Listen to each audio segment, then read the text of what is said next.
Hello there, and welcome back to our quiet explorations. It is so wonderful to have you here with us again tonight. In our last journey together, we wandered through the great visible truths of the forest. We stood in awe of the tallest trees, imagined the immense weight of the largest fungi, and listened to the stories told in ancient rings of wood. But the forest, like the night sky, holds more secrets in its quiet depths than it reveals in its grand gestures. Its truest life is not always in what we can see, but in what we can learn to sense. Tonight, we will venture deeper. We will close our eyes to the towering trunks and the sunlit canopy, and instead, learn to listen to the forest's silent symphony. This is a music played not in sound, but in vibration, in scent, and in the subtle language of light.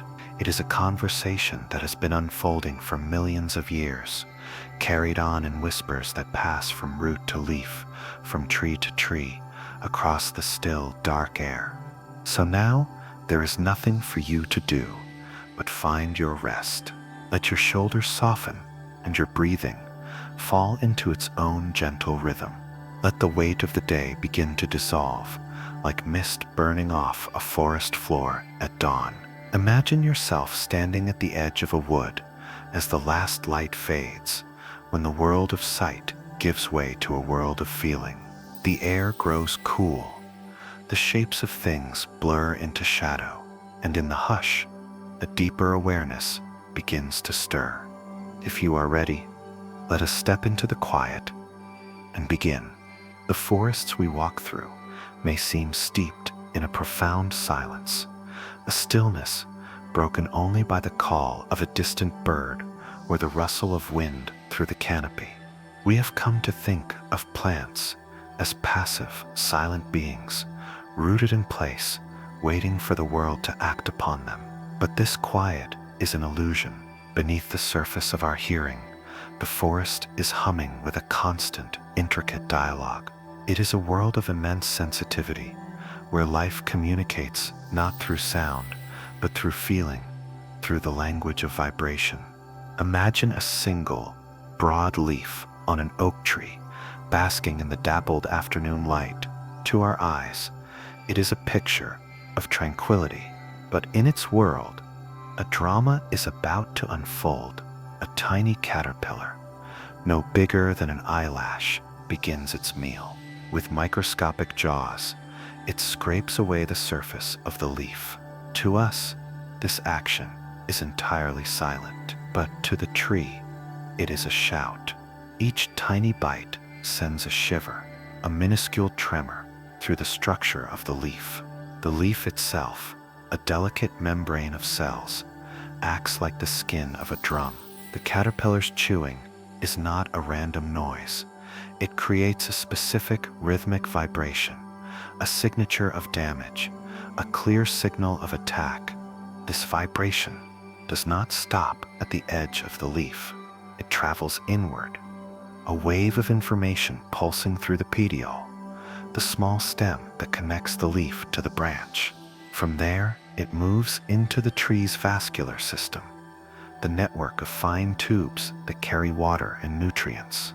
It is a message, carried not on air, but through the very body of the tree itself, a telegram of touch that whispers a warning. We are being eaten. The tree, this ancient, slow-thinking organism, feels this vibration. It does not have ears, but its entire body is a listening device. Its cells perceive the tremor, and they understand its meaning, and in response, a silent alarm is raised. Deep within the tree's chemistry, a process begins. The tree starts to marshal its defenses. It begins to produce and send specific chemical compounds, phenols and tannins, up through its circulatory system, all the way to the site of the attack. Within minutes, the sweet, tender taste of the leaf begins to change. A note of bitterness, undetectable to us, flows into the cells. The leaf, once a nourishing meal, becomes unpalatable, even toxic, to the tiny caterpillar. The caterpillar may not understand why. but its feast has been soured.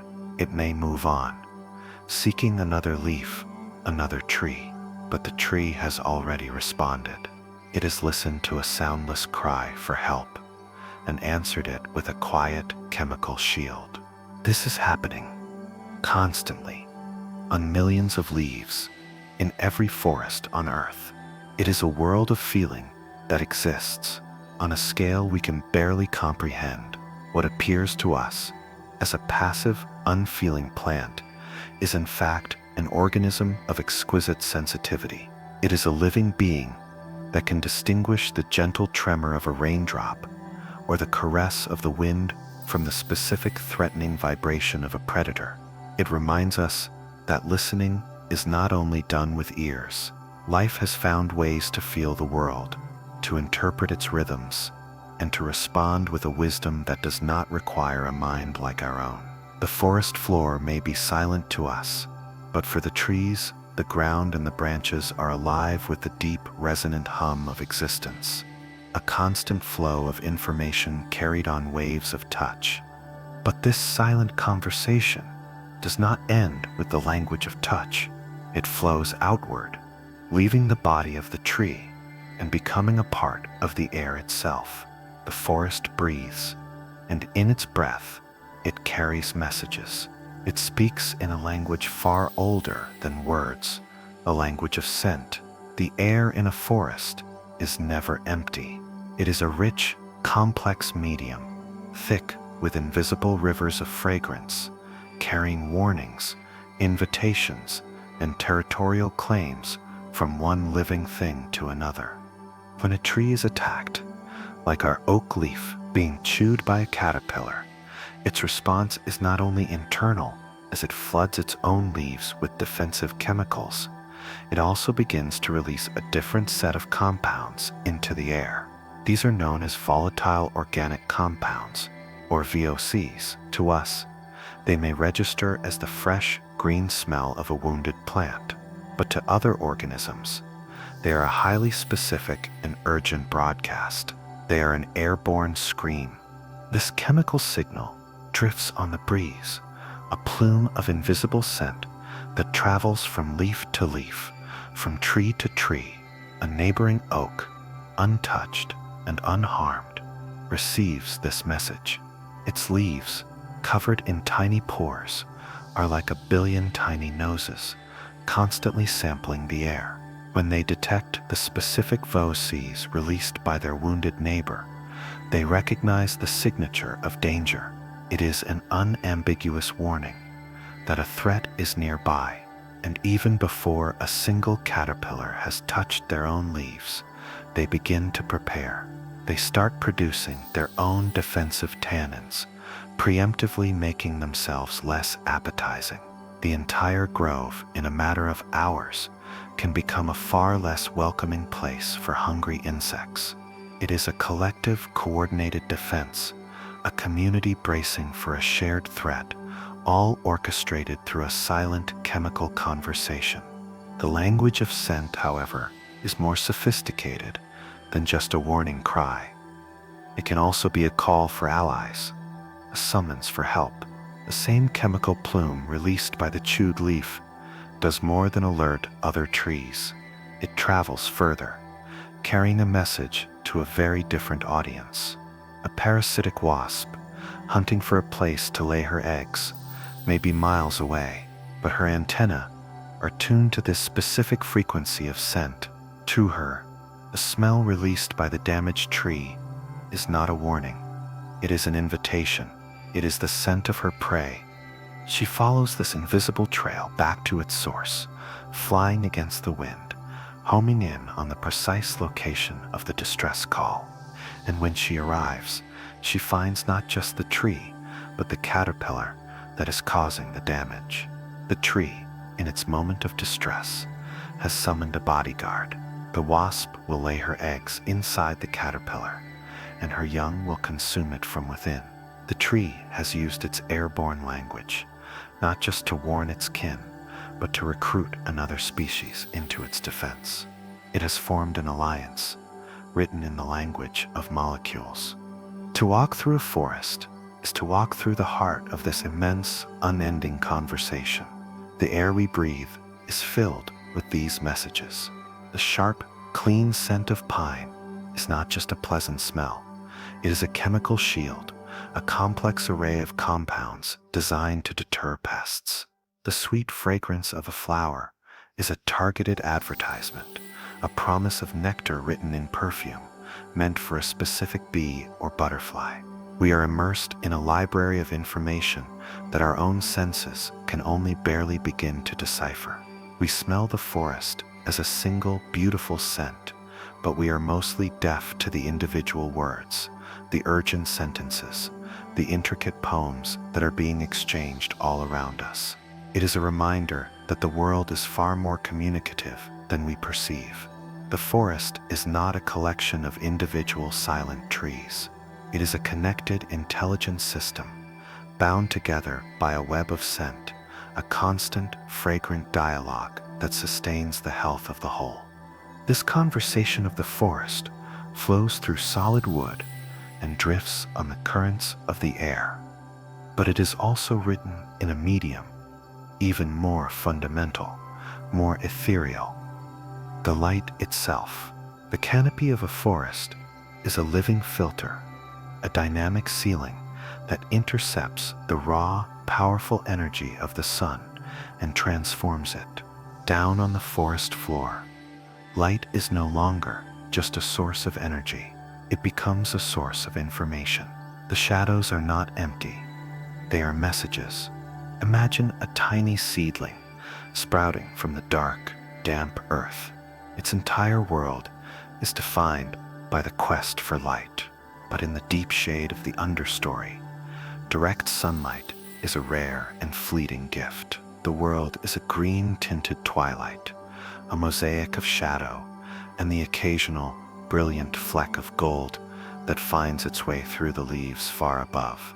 For this seedling, survival depends on reading the light, on understanding the code written in the shifting patterns of brightness and color.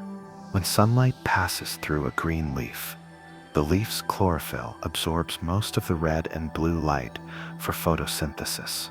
However, it reflects green light, which is why leaves appear green to us, and it also allows a different, invisible kind of light to pass through far red light.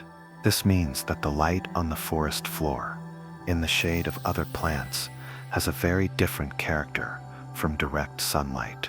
It has a much higher ratio of far red to red light. This is not a trivial difference. For the seedling, this specific light signature is a clear and unmistakable message. It says, you are in the shadow of a competitor. Someone is growing above you. The seedling does not have eyes, but it has sophisticated, light-detecting proteins in its cells called phytochromes. These molecules are exquisitely sensitive to the ratio of red and far red light. They are the eyes of the plant, and they can see the presence of their neighbors written in the color of the shade. Upon receiving this message, the seedling is faced with a critical strategic choice. It can respond with a desperate gamble, a strategy of escape. Sensing the competition above, it can pour all of its limited energy reserves into growing a taller, spindlier stem, racing upward in a frantic bid to break through the canopy and find the unfiltered sun. This is the strategy of the sprinter, a high-risk, high-reward effort to outgrow its neighbors. Many will fail in this race, exhausting their energy before they reach the light. But there is another way. The seedling can interpret the message of the far red light not as a call to battle, but as a signal for patience. It can adopt the strategy of the shade dweller. Instead of growing tall, it can invest its energy in growing broad, thin leaves, designed like solar panels, to be as efficient as possible at capturing the faint, filtered light that trickles down. It conserves its resources, grows slowly, and waits. It may wait for years, even decades, in this state of patient readiness. It is waiting for a change in the message, for a gap to open in the canopy, When an old tree falls, or a large branch breaks in a storm, direct sunlight will pour onto the forest floor. The quality of the light will change instantly. The ratio of red to far red will shift, and the patient seedling, its phytochromes sensing the opportunity, will finally surge upward, seizing its long-awaited moment in the sun. This silent, slow-motion ballet for survival is happening all across the forest floor. It is a competition waged in the language of photons, a strategic game of growth and patience, of risk and endurance. The dappled light we see as beautiful and serene is, to the plants that live within it, a complex map of opportunity and threat. Each shadow is a presence. Each sunbeam is a prize. It is a reminder that even the most fundamental forces of our world, light and darkness, are not just physical conditions. In the forest, they are carriers of meaning. They are the notes and rests in the silent symphony, shaping the lives of the quiet, rooted beings who have learned to read the sky through a ceiling of green. This silent, intricate conversation of light, scent, and touch shapes the forest in the air and in the branches above. And yet, there is another world of communication, just as complex and just as vital, that unfolds beneath our feet, in the deep, dark quiet of the soil. The forest, we must remember, is an organism of two halves: the visible world of trunk and leaf reaching for the sky, and an invisible world of roots, a mirror image of the canopy, plunging into the earth. It is down in this hidden kingdom that another language is spoken, one written not in light or air, but in the very chemistry of the ground itself. Imagine the root system of a single great tree. We see the trunk, solid and singular, but underground, it divides and divides again, becoming a sprawling, intricate network of living threads, a vast sensory organ that can stretch for miles. These roots are not just passive straws, drinking water from the soil. They are active explorers, chemists, and communicators. And as they push their way through the dark earth, they are constantly releasing a subtle, complex cocktail of chemicals into the world around them. These chemicals are a form of expression, a way for the tree to claim its space, to shape its environment, and to speak to those who share its subterranean world. It is a kind of living graffiti, a molecular signature that declares, "I am here." Some trees speak this language with a fierce and territorial voice. Consider the black walnut, a magnificent tree with a deep and spreading crown. For centuries, gardeners and farmers have known that something is different about the ground beneath a walnut. Many plants that thrive elsewhere seem to wither and fail in its shadow. For a long time, the reason was a mystery, attributed to the deep shade or the tree's thirst for water. But the real reason is a form of silent chemical warfare. The black walnut's roots, its bark, even its fallen leaves, release a powerful compound called juglone. In the soil, juglone acts as a potent inhibitor, a natural herbicide. It disrupts the basic metabolic processes of many other plants, preventing them from properly breathing and taking in energy. For a tomato plant, a young pine, or a delicate fern, to sprout in soil laced with juglone is to begin life in a poisoned world. Their growth will be stunted, their leaves will yellow, and they will likely die before they ever reach maturity. The black walnut, through this invisible chemical shield, carves out a zone of exclusion around itself. It is not fighting for space with branches or thorns, but with a quiet, persistent, and lethal chemistry. It has written a clear and unforgiving boundary into the soil, a chemical fence that keeps competitors at bay. What appears to be an act of pure aggression, however, is part of a much more nuanced dialogue. This chemical language of the roots is not always a declaration of war. Sometimes it is a call for partnership. The same roots that might release toxins to deter a rival can also secrete very different compounds, sugars, proteins, and enzymes that serve as an invitation. These signals are designed to attract beneficial organisms to cultivate a friendly neighborhood. The most important of these allies are the mycorrhizal fungi, the threads of the wood wide web that connect the forest. A tree's roots will release specific chemical signals that say to these fungi, "I am here and I am ready to trade." The fungi, in turn, recognize this signal and grow towards the root, enveloping it in a delicate, symbiotic embrace. This partnership, initiated by a chemical handshake, becomes the foundation of the forest's health. At the same time, the roots may release compounds designed to ward off enemies. When a root is attacked by a harmful nematode or a pathogenic fungus, it can release specific chemicals that act as a deterrent or even as a call for help, attracting beneficial microbes that prey on the attackers. The soil around a healthy tree is not just dirt. It is a carefully curated microbiome, a garden of helpful bacteria and fungi, all managed through the subtle, constant chemical diplomacy of the roots. To walk across a forest floor is to walk over a landscape shaped by these invisible conversations. The arrangement of the trees, the places where flowers bloom and where they do not, the very texture and health of the soil, all are influenced by this slow, silent, chemical dialogue happening just inches beneath our feet. It is a world of alliances and territories, of warnings and invitations, all written in a language of molecules. The earth itself becomes a living scroll, a record of the forest's hidden negotiations.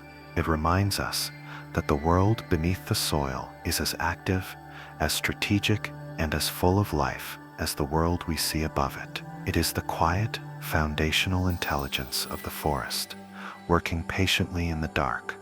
This deep chemical life of the soil gives rise to the towering world above. But what happens when one of these giants, after centuries of slow growth, finally falls? A great crash echoes through the forest, a momentary violence of splintering wood. Then silence returns. A vast gap opens in the canopy, and a colossal trunk lies across the forest floor, a cathedral in ruins. To our human eyes, trained to see life and death as opposites, this is an end. It is a moment of loss, a departure. But in the patient, circular logic of the forest, this is not an ending at all. It is a transformation. It is the beginning of a new and profoundly generous chapter. A fallen tree is not a corpse. It is a cradle. The moment the great tree lies still, a new community begins to assemble. This is the kingdom of the decomposers, the silent, tireless agents of renewal. The tree's body is a fortress of lignin and cellulose, a vast storehouse of carbon and nutrients locked away in its wood. Now the task is to unlock it. Armies of bacteria and fungi, their spores carried on the air, settle on the bark. Their microscopic filaments, called hyphae, begin to probe the surface, seeking tiny cracks and fissures. They release powerful enzymes that begin to break down the complex, resilient structure of the wood, molecule by molecule. They are the master keysmiths of the forest, turning the locked vaults of the trunk back into the currency of life. Soon, they are joined by others. Bark beetles burrow beneath the surface, carving intricate, beautiful galleries in the cambium. Their larvae feeding on the starchy tissues, termites arrive, building their hidden cities within the decaying heartwood, their gut bacteria performing the alchemical feat of turning tough cellulose into simple sugars. Millipedes, ants, and 1,000 other tiny creatures move in, each playing its part in the slow, methodical deconstruction of the giant. The log, once a single, solid being, becomes a universe of its own, a teeming, bustling metropolis of microscopic life. As the wood softens, it changes its very nature. It becomes a great, porous sponge. During a rainstorm, the decaying log will absorb and hold vast quantities of water, far more than the surrounding soil. Through a long, dry summer, it will remain a damp, cool oasis, a reservoir of moisture in a thirsty world. Its surface, once smooth bark, becomes a rich, crumbling tapestry of mosses and lichens. They create a soft, green carpet, a perfect seedbed, catching the rain and holding the precious nutrients that are being slowly released from the wood below. And it is here, on the body of the fallen giant, that a new generation begins. A seed, perhaps from a hemlock or a spruce, carried on the wind, lands on this soft, damp bed of moss. Down on the forest floor, the competition is fierce. The ground is a tangle of roots, and the light is scarce. But up here, on the back of the fallen tree, the seedling has an advantage. It is lifted just a few feet above the fray, into a space of less competition. Its roots find no resistance as they push down into the soft, waterlogged wood, a perfect, nutrient-rich nursery. The seedling thrives. Over the years, other seeds will join it. A line of young trees begins to sprout, all in a row, their roots intertwined with the decaying heart of their predecessor. They grow straight and strong, their spacing and alignment dictated by the form of the great trunk that is now their foundation, their source of life. As decades pass, the old log will continue to decay, crumbling slowly back into the soil until almost nothing is left. But its legacy remains, written into the landscape. All that is left to see is a perfectly straight line of healthy, mature trees, standing shoulder to shoulder in the middle of the woods, a living monument that marks the exact place where a giant once fell. This is the beautiful, profound truth of the nurse log. Death in the forest is not a disappearance. It is an act of nourishment, an offering. The life of one generation becomes the literal bedrock of the next. The fallen tree, in its final silent act, becomes a mother to the forest, cradling its own descendants in its decaying arms and giving them everything they need to reach for the light. To walk through an old-growth forest is to see these lines of succession everywhere, these living echoes of the past. It is a reminder that the forest is a single, continuous story, where every ending is just a new beginning in disguise, and where life's greatest act of generosity is to give itself completely back to the world that created it. The forest, then, is a world of constant transformation, of silent conversations, and of life springing forth from death. But it is also a world of profound illusion. It may feel, as we walk its shaded paths, that we are alone, that the rustle of leaves is just the wind, that the stillness is a sign of emptiness. But this feeling of solitude is perhaps the forest's greatest act of deception, for the woods are not empty. They are teeming with life that has perfected the art of not being seen. To survive in a world of hunters and the hunted, many have chosen a different path, not to fight, not to flee, but simply to vanish, to blend so perfectly into the background that the line between creature and landscape dissolves into nothing. This is the art of camouflage, a silent, evolutionary dance between a creature and its home. It is not just a matter of color, of being green in a world of leaves or brown in a world of dirt. It is a deeper form of imitation, a study of texture, of pattern, of light and shadow, and even of behavior. It is an animal learning the language of its environment so fluently that it can write itself into the scenery. Consider the stick insect. The phasmid, to find one, is a lesson in perception. You may stare directly at a branch, tracing its form with your eyes, and see nothing but a twig. But then, a subtle shift, a tremor that is not caused by the wind, and your brain reassembles the image. The twig suddenly acquires legs. It has antennae. It is an insect, a living creature that has achieved an almost perfect imitation of a piece of dead wood. Its body is long and slender. Its joints are like the nodes on a stem. Its color is the exact, mottled brown of drying bark, and its performance is flawless. It moves with a slow, swaying motion, mimicking the gentle rock of a branch in a light breeze. It has done more than just wear a costume. It has become its role. It has erased the very signals that identify it as animal and adopted the quiet, unassuming identity of plant. Or step deeper into the rainforests of Madagascar, a world of ancient and strange forms. Here, on the trunk of a moss-covered tree, lives a creature that has mastered the art of becoming nothing. The leaf-tailed gecko is a phantom. Its body is flattened against the bark, its skin a bewildering, chaotic mosaic of green, brown, gray, and black, perfectly matching the lichen-spotted surface it rests upon. But its true genius lies in its edges. Its skin grows into jagged, irregular flaps and fringes that break up its outline, so that there is no clear boundary between the animal and the tree. Its wide, flat tail is its masterpiece.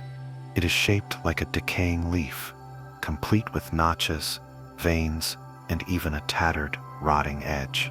When this creature presses itself against the bark, it does not just blend in. It ceases to exist as a separate object. It becomes a patch of texture, a trick of the light, a part of the tree's ancient, weathered skin. It is a living, breathing piece of the forest itself. And then there is the magic of sudden transformation. In the forests of Asia, a butterfly flits through a sunbeam, a flash of brilliant, iridescent color. Deep blues, vibrant oranges, a jewel on the wing. It is a conspicuous, beautiful thing, a celebration of life and motion. But then a shadow passes, a bird's wing, a hint of danger. The butterfly instantly alters its course, diving toward a tangle of brown, dry leaves on the forest floor. It lands, and in the space of a single heartbeat, it performs a miracle. It closes its wings, and the color, the life, the motion, it all vanishes. What is left is a dry, dead leaf. The undersides of the butterfly's wings are a flawless imitation. The color is the dusty brown of decay. A dark line runs from the tip to the base, a perfect midrib. Fainter lines branch off from it, mimicking the delicate veins of a leaf. There are even subtle imperfections, a few dark spots that look like mold, a tiny translucent patch that looks like a hole eaten by an insect. The shape of the wings, when closed, creates the perfect silhouette of a leaf, complete with a tiny stalk-like tail. The vibrant, living creature has become a piece of forgotten detritus. It has pulled a cloak of invisibility from the air, a costume of death to protect its life. To witness these creatures is to understand the forest on a deeper level. It is to realize that the environment is not just a passive backdrop. It is a teacher, a template, and a driving force of immense creative power. These animals have studied their world with an intimacy that surpasses any human science. They have learned its patterns, its textures, its rhythms of light and decay, and they have woven that knowledge into their very flesh and bone. Their camouflage is not a static disguise. It is a deep conversation with their home. It is a testament to the relentless pressure of existence, where to be seen is to be consumed, and to be invisible is to survive another day. It reminds us that the forest is always more than it appears. It is a hidden gallery of living sculptures, a theater of illusion, a world where the quietest, stillest places are often the most full of life, watching us with eyes we cannot see. As day surrenders to dusk, the forest undergoes a profound transformation. The world we know, a world defined by sight, by color, and by the sharp edges of things, begins to dissolve. Light drains from the canopy, and the familiar greens and browns soften into a deep, velvety continuum of shadow. For many creatures, this is the end of the day, a time to seek the safety of a burrow, a nest, or a hollow in a tree. But for another vast community, this is not an ending, it is an awakening. As one forest sleeps, another comes to life. This is the great changing of the guard, the silent nightly handover of the world, from the creatures of the sun to the creatures of the moon. The shift does not happen all at once. It is a slow, orchestrated transition, a symphony of departures and arrivals. The last songbirds of the afternoon deliver their final liquid notes, their calls becoming sparser, more deliberate, as if counting down the final moments of the light. Squirrels, who have spent the day in a frantic ballet of leaping and chasing through the high branches, make their last journey back to their nests, their chattering fading into the growing stillness. The diurnal world, the forest that lives by the clock of the sun, is quietly closing its doors, and in the hush, a new set of senses begins to take precedence.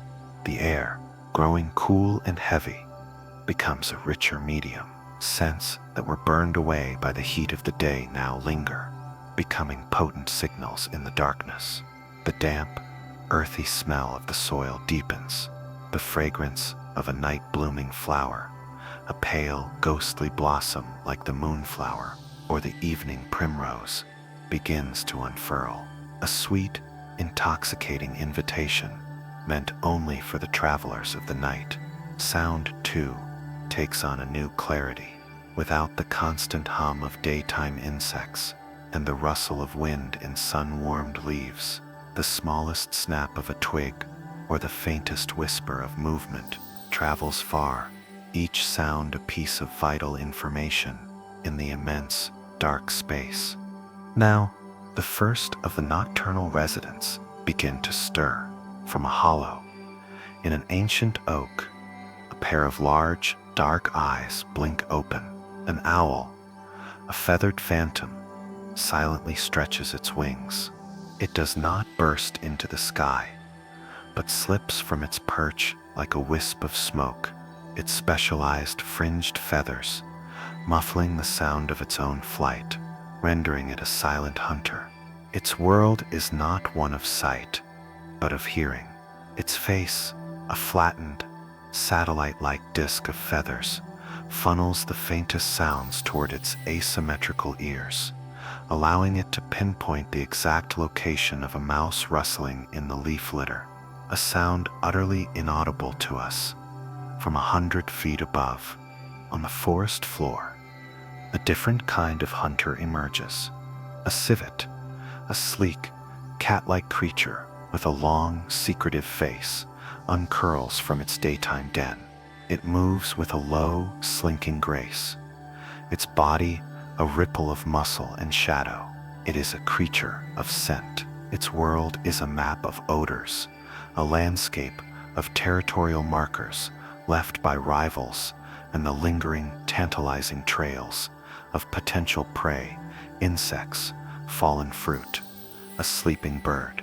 It navigates this world not with its eyes, but with its nose held low to the ground, reading the complex, invisible stories written on the earth. And all around them, the insect world transforms. The bees and butterflies of the day have vanished. In their place, a new cast of characters appears. Moths, their wings painted in the subtle, cryptic patterns of bark and moonlight, are drawn to the pale, fragrant blossoms that have just opened. Their feathery antennae, instruments of incredible chemical sensitivity, can detect the scent of a single flower from miles away. Crickets and katydids begin their nightly chorus, a rhythmic, pulsing music that fills the entire forest. This is not just noise. It is a complex social network, a broadcast of location, of readiness to mate, of territorial claims, all sung into the cool, dark air. To be in the forest at night is to be a guest in a different kingdom. It is a world that operates on a different set of rules, one that privileges hearing over sight, scent over color. The familiar landmarks of the day are gone, and the space feels both larger and more intimate, a place of hidden movements and unseen lives. It feels, to us, mysterious and perhaps even a little unsettling. But for the creatures who own this time, there is no mystery. This is simply their world, the dark, quiet, and fragrant half of the forest's life. It is a reminder that the story of the forest is told in two volumes, one written in sunlight, the other in shadow. And to understand the whole, we must learn to appreciate the profound and beautiful life that stirs, and hunts and sings and blooms, only after the rest of the world has gone to sleep. The great visible drama of the forest unfolds in the canopy and on the forest floor, in the lives of trees and the animals that move among them. But beneath it all, beneath the reach of the deepest roots, lies another world, a foundation of life so ubiquitous and so vital that it is often overlooked entirely.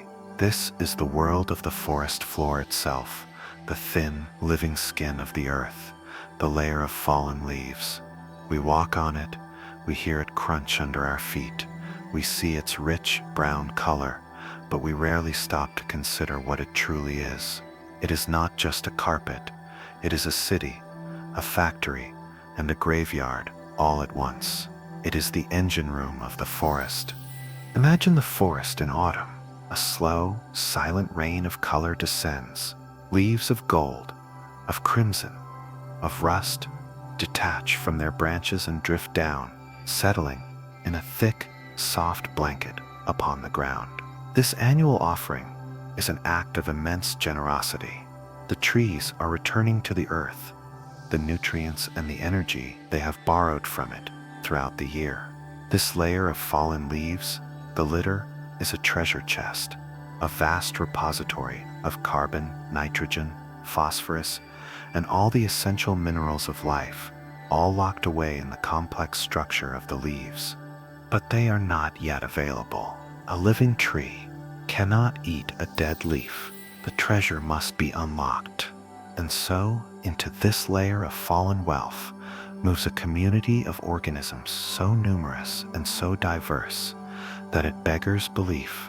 This is the world of the detritivores, the eaters of the dead.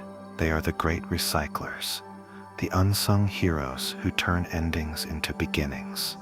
The first to arrive are the shredders. These are the larger, though still tiny, inhabitants of the leaf litter. Millipedes, with their 100 waving legs, sow-bugs that curl into armored balls, earthworms that tunnel through the layers, and the larvae of countless beetles and flies. They are the demolition crew. With their powerful mandibles, they begin to tear the leaves into smaller and smaller pieces, chewing and processing them, breaking down their tough outer layers and exposing the softer tissues within. They are not just eating. They are creating surface area, opening up the leaves to the next, even more numerous wave of decomposers. This next wave is the world of the microscopic. In a single teaspoon of this decomposing leaf litter, there can be billions of bacteria and miles of fungal hyphae. This is the true engine of decomposition.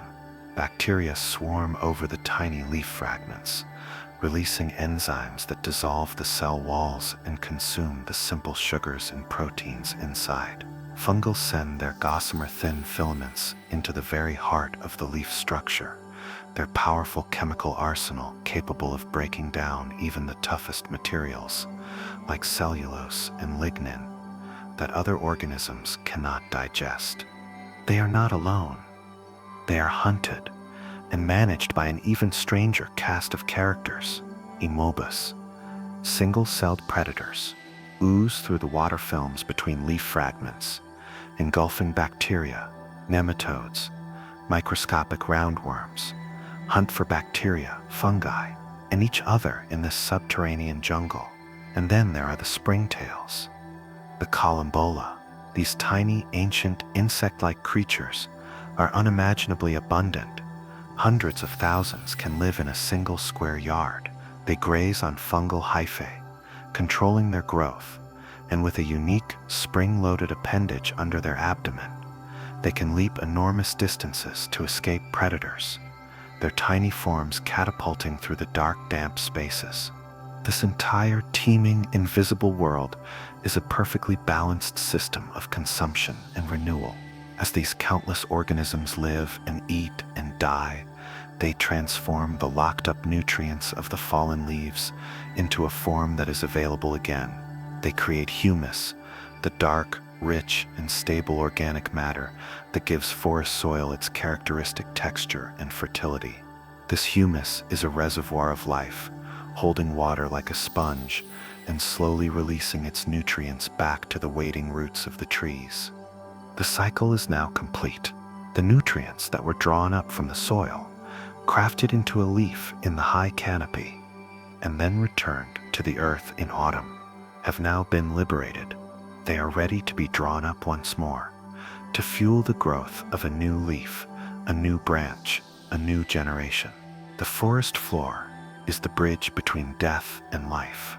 It is the forest's digestive system, its memory, and its future. When we walk on this soft, springy ground, we are walking on a layer of infinite complexity, a world of constant, furious activity happening just out of sight. It is a reminder that the most powerful and important work in the forest is often the most humble, carried out by the smallest and most overlooked of its inhabitants, in the quiet, patient darkness beneath the leaves. The forest, then, is a place of profound connection, of secret languages and hidden worlds. It is a community bound together by threads of scent, of chemistry, and of fungus. But within this great, interconnected whole, another drama is constantly unfolding, one that shapes the very architecture of the forest and drives the engine of evolution. This is the drama of the partnership, the strange and beautiful alliances that form between species, relationships of such deep and ancient intimacy that one can no longer survive without the other. This is the world of symbiosis. High in the canopy of a tropical rainforest, a flash of emerald and ruby, a hummingbird hovers before a flower. It is a creature of pure energy, its wings a blur, its heart beating 1,000 times a minute. The flower it visits is a long, curving trumpet of brilliant red, a shape and a color that make it almost invisible to a bee, but a brilliant, unmissable beacon to the bird. The hummingbird dips its long, slender beak deep into the flower's tube, its specialized, forked tongue darting out to sip the rich, sugary nectar hidden at the base. This nectar is its fuel, the high-octane gasoline that powers its impossible flight. As it feeds, its feathered head brushes against the flower's anthers, a dusting of golden pollen. The flower's male genetic material is transferred to the bird's forehead. The bird, its meal complete, withdraws and darts away, flying to another red trumpet on another tree. As it feeds again, some of the pollen from the first flower is brushed onto the stigma of the second, completing the act of pollination. The flower has achieved its goal. It has reproduced. This is more than just a transaction. It is a coevolutionary masterpiece, a story of mutual adaptation written over millions of years. The flower has shaped itself for the bird. Its red color, its lack of scent, for birds have a poor sense of smell, its deep, tubular shape, and the specific chemical composition of its nectar have all evolved to attract this one specific partner and to deter others. The bird, in turn, has shaped itself for the flower. Its long, curved beak is a perfect key, fitting the lock of the blossom. Its hovering flight allows it to access flowers that other animals cannot. Its high metabolism demands the exact kind of sugary reward the flower provides. They are two halves of a single, functional whole. The bird cannot live without the flower's energy, and the flower cannot reproduce without the bird's visit.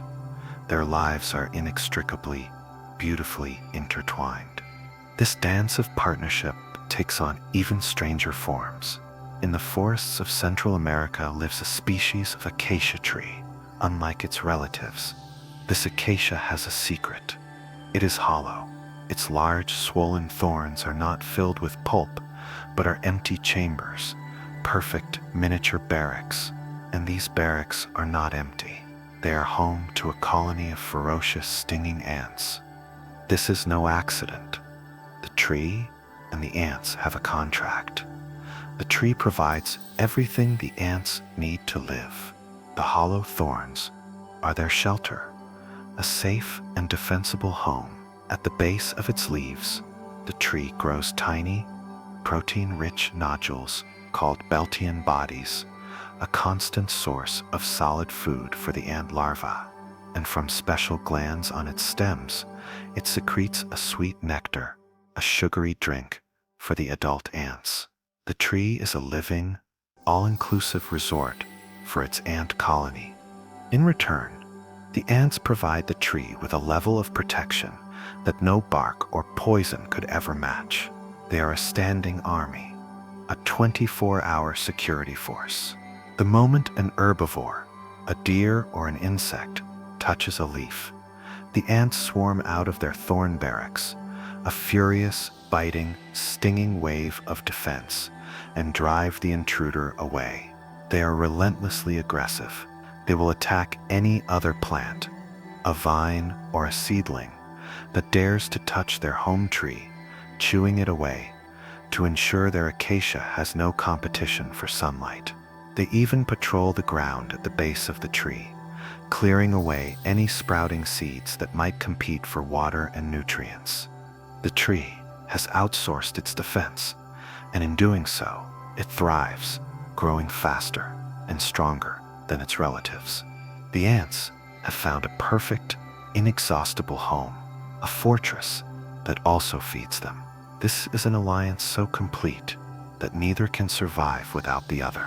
If the ants are removed, the tree is quickly overwhelmed by pests and competitors and dies. If the tree is cut down, the ant colony, deprived of its unique food and shelter, perishes. They are no longer two separate species. They have become, in a functional sense, a single composite organism, a tree with its own living, stinging immune system. To see these partnerships is to understand that the forest is not just a place of competition, of nature red in tooth and claw. It is also a place of profound and intricate cooperation. It reveals that evolution does not only favor the strong, but also the collaborative. It is a world where survival is often found not in solitary struggle, but in finding another being, another form of life entirely, and weaving your fates together. It is a reminder that the deepest and most resilient forms of life on Earth are often those that have learned the simple, powerful wisdom of mutual need, creating a world where the whole is always far, far greater than the sum of its parts. The story of the forest is written in its alliances, in the intricate web of cooperation that binds the living together. And yet, this story has another author, a force so powerful and so patient that it can shape not just a single tree or a single partnership, but the entire character of a landscape. This is the force of water. In the forest, Water is not just a resource, it is a sculptor, a carrier, and a rhythm. And in some forests, its presence is so absolute that it has compelled life to adapt in the most extraordinary ways, blurring the very line between the aquatic and the terrestrial. Imagine a forest in the heart of the Amazon basin, far from any permanent riverbank. For half the year, this is a world we would recognize: a solid floor of earth, a tangle of roots, a deep, humid shade cast by a towering canopy. Animals walk this forest floor, and seedlings sprout from its soil. But then the seasons turn. The rains begin, not as gentle showers, but as a relentless, world-altering deluge. The great rivers, swollen with water from the distant Andes, begin to rise. They do not just overflow their banks, they expand, swallowing the land. The water creeps inland, day by day, foot by foot, rising silently through the trees. The forest floor disappears. The world of roots and soil is submerged, lost to a deep, dark, silent flood. What was once a forest for walking becomes a forest for swimming. The water may rise 30, even 40 feet, transforming the entire ecosystem into a vast, temporary lake, a world of brown water and green treetops. This is the flooded forest, the Agapo. For the creatures that live here, this annual flood is not a catastrophe. It is the fundamental rhythm of their existence. The animals of the land are forced to make a choice. Some, like the jaguar and the tapir, retreat to the small patches of higher ground that remain as islands in the watery world. Others ascend: monkeys, sloths, and anteaters, who may have spent part of the year on the ground, now live their entire lives in the canopy, a world of aerial highways that has become their entire continent. And into this watery forest moves another community, the fish of the Amazon River. Their world suddenly expanded by millions of acres, swim in among the trees. The canopy, once filled with the calls of birds, now echoes with the splash of fish leaping for low-hanging fruit. This is a scene so strange, it feels like a dream. Great schools of tambaki, a fruit-eating piranha relative, gather beneath the branches of a rubber tree, waiting. They are waiting for the ripe fruit to fall, not onto the ground, but into the water. When a fruit drops, the water erupts in a frenzy as the fish compete for the sweet, fleshy prize. These fish have become the forest's gardeners. Just as birds and monkeys do in the dry season, these fish now carry the seeds of the forest. They consume the fruit, and as they swim for miles through the flooded landscape, they disperse the seeds in their droppings, planting the next generation of trees in the rich sediment below. Some tree species have evolved seeds so tough that they can only germinate after passing through the digestive tract of a fish. The tree and the fish are now partners, their lives linked by this strange seasonal rhythm of flood and fruit. And the trees themselves, they are masters of endurance. For up to 6 months, their roots and lower trunks, completely submerged in oxygen-poor water, a normal tree would drown. But these trees have adapted. Some have evolved specialized root structures, like stilts or knees, that poke above the water's surface, allowing them to breathe. Others can enter a state of suspended animation, their metabolism slowing to a crawl, patiently waiting for the waters to recede. Their very chemistry is different, allowing them to tolerate conditions that would be lethal to their upland cousins. To witness the flooded forest is to see life's incredible plasticity, its ability to thrive not by resisting a powerful force, but by yielding to it, by incorporating its rhythm into the very heart of its own life cycle. It is a world in between, neither fully land nor fully water, a place where monkeys and dolphins can share the same space, where fish eat fruit, and where the forest has learned not just to drink the water, but to breathe it. It reminds us that the boundaries we draw between worlds, between the river and the forest, the land and the sea, are often illusions. Life, in its quiet and persistent wisdom, flows right through them. The great visible life of the forest, the trees, the animals, the flowing water, is a drama of immense scale. But the forest has another story, a history that is vastly older, deeper, and more fundamental. It is a story not of living things, but of the very ground they stand on. A story of rock and time. Long before the first root pushed its way into the soil, the fate of the forest was already being written by a force of unimaginable power, a fire that burns at the heart of the world itself. This is the story of the volcanic forest, a world born from destruction. Imagine a new island, born from the sea. An undersea volcano erupts again and again for thousands of years, and slowly, a mountain of black, barren rock rises above the waves. It is a sterile, lifeless place. The sun beats down on jagged fields of solidified lava, and the wind scours its empty slopes. It feels like a place where life could never take hold. But life is patient, and it is relentless. The first pioneers arrive on the wind and the waves. A tiny spore from a fern, carried for 1,000 miles on a high-altitude current, lands in a crack in the rock. A seed from a hardy coastal plant, encased in a buoyant husk, washes ashore. Lichens, a miraculous partnership of fungus and algae, begin to grow on the bare rock face. They are the master chemists of life. They release subtle acids that begin to etch the surface of the lava, ever so slowly, beginning the billion-year-old process of turning rock into soil. As these first hardy pioneers live and die, their tiny bodies accumulate in the cracks, mixing with the rock dust, creating the first, thin, fragile layer of soil. Now, more complex plants can find a foothold. Ferns unfurl their delicate fronds in the shaded crevices.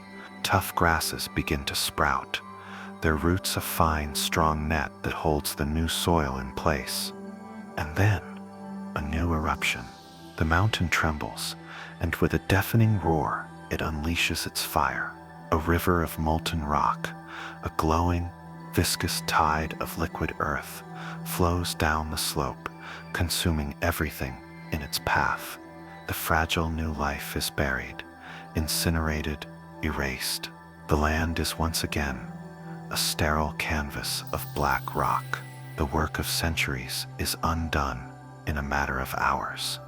But this destruction is not an end. It is a beginning. The lava, as it cools, is not just dead rock. It is a repository of immense mineral wealth. It is rich in phosphorus, in potassium, in calcium, in all the essential building blocks of life that are often scarce in older weathered soils. The fire has not just destroyed, it has delivered a massive shipment of fertilizer from the deep earth. And so the cycle begins again. The pioneers return, but this time the soil they create is richer, deeper, more fertile. The plants that grow are stronger, more vibrant. Over thousands of years, through countless cycles of slow colonization and sudden fiery renewal, a true forest begins to rise. Great trees, like the Humhia in Hawaii, evolve a special resilience, becoming the first to colonize new lava flows, their roots finding purchase in the cracks of the still warm rock. To walk in a volcanic forest is to feel the raw, dynamic energy of the planet just beneath your feet. The ground itself feels alive. Steam may rise from hidden vents in the forest floor, carrying the sulfurous breath of the world below. The soil is dark and rich, and the growth is lush, almost impossibly green, a testament to the incredible fertility of the volcanic earth. The landscape is a mosaic of different ages, a living timeline of the mountain's history. Here, a grove of ancient moss-covered trees, standing on a flow that is thousands of years old, and right next to it, a field of younger pioneer trees, colonizing a flow that is only a few centuries old. And beyond that, a stark black river of fresh lava, a wound on the landscape that is already beginning to heal, already collecting the first hopeful spores of life. This forest exists in a state of permanent precarity, and yet profound resilience. Its life is a dance with fire. It understands that the same force that can erase it in an instant is also the source of its incredible vitality. It is a world that is not just living on the earth, but is living with a very active, breathing, and temperamental piece of it. It reminds us that creation and destruction are not opposites. They are partners in a long, slow, and endlessly creative conversation. The forest stands as a testament to life's courage, its ability to sink its roots into the most volatile ground, to find nourishment in the heart of the fire, and to build a world of breathtaking beauty on the very edge of the abyss. From the fiery nursery of the volcano, let us travel to the other extreme, to a forest born not of fire, but of ice and fog. High on the slopes of tropical mountains, where the peaks pierce the base of the clouds, exists a world of almost perpetual mist. This is the cloud forest. It is a realm of green twilight, of dripping moss, and of a silence so profound, it feels like the world is holding its breath. To step into it is to step into a living cloud, a place where the boundaries between earth and sky have dissolved.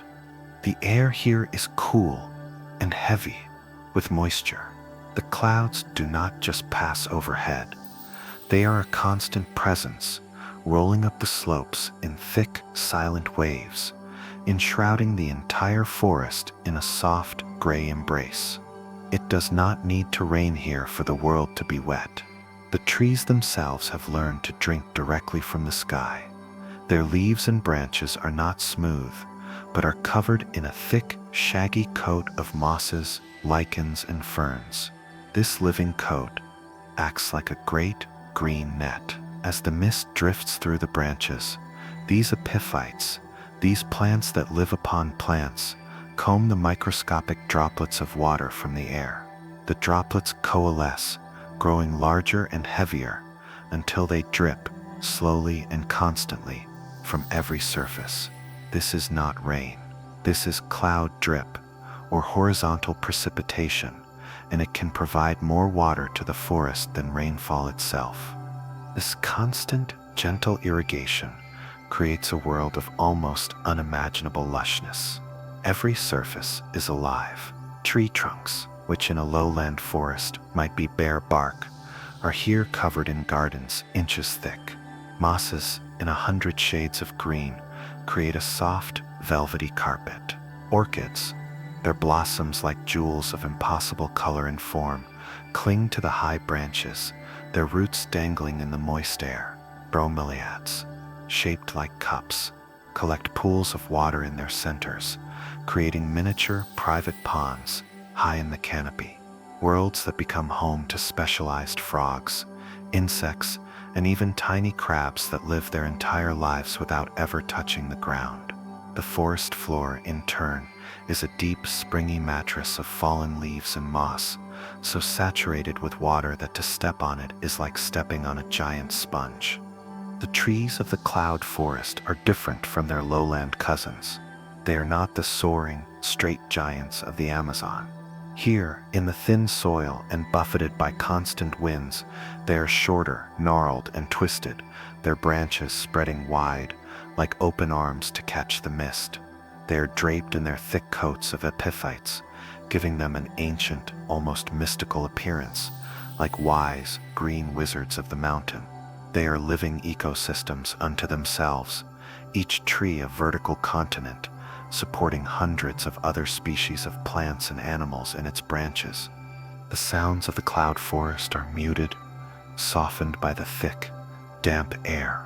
The calls of birds, like the vibrant quetzal, with its impossibly long tail feathers, do not ring out sharply, but have a soft, ethereal quality, as if heard through a veil. The constant, gentle dripping of water from the leaves provides a soft, rhythmic percussion, the forest's quiet heartbeat. There is a deep, pervasive hush here, a sense of stillness and immense age. But this world of serene beauty is one of the most fragile on Earth. Cloud forests exist only in a very narrow band of altitude and temperature. They depend on the precise climatic conditions that allow the clouds to form at the level of the mountainside. If the climate warms, the base of the clouds rises. If the cloud base rises just a few hundred feet, it can rise right off the mountain, leaving the forest high and dry. The mist that is its lifeblood will vanish, and the unique, irreplaceable world that depends on it, the frogs, the orchids, the mosses, the ancient, gnarled trees, will wither and die. To be in a cloud forest is to feel the delicate, conditional nature of existence. It is a world built on a whisper of moisture, a perfect, precarious balance of temperature, wind, and water. It feels like a secret garden of the planet, a place that was not meant to be found. It is a reminder that the most beautiful things in the world are often the most fragile, and that even a seemingly eternal forest, a place of deep peace and ancient life, can be dependent on something as ephemeral and as gentle as a passing cloud.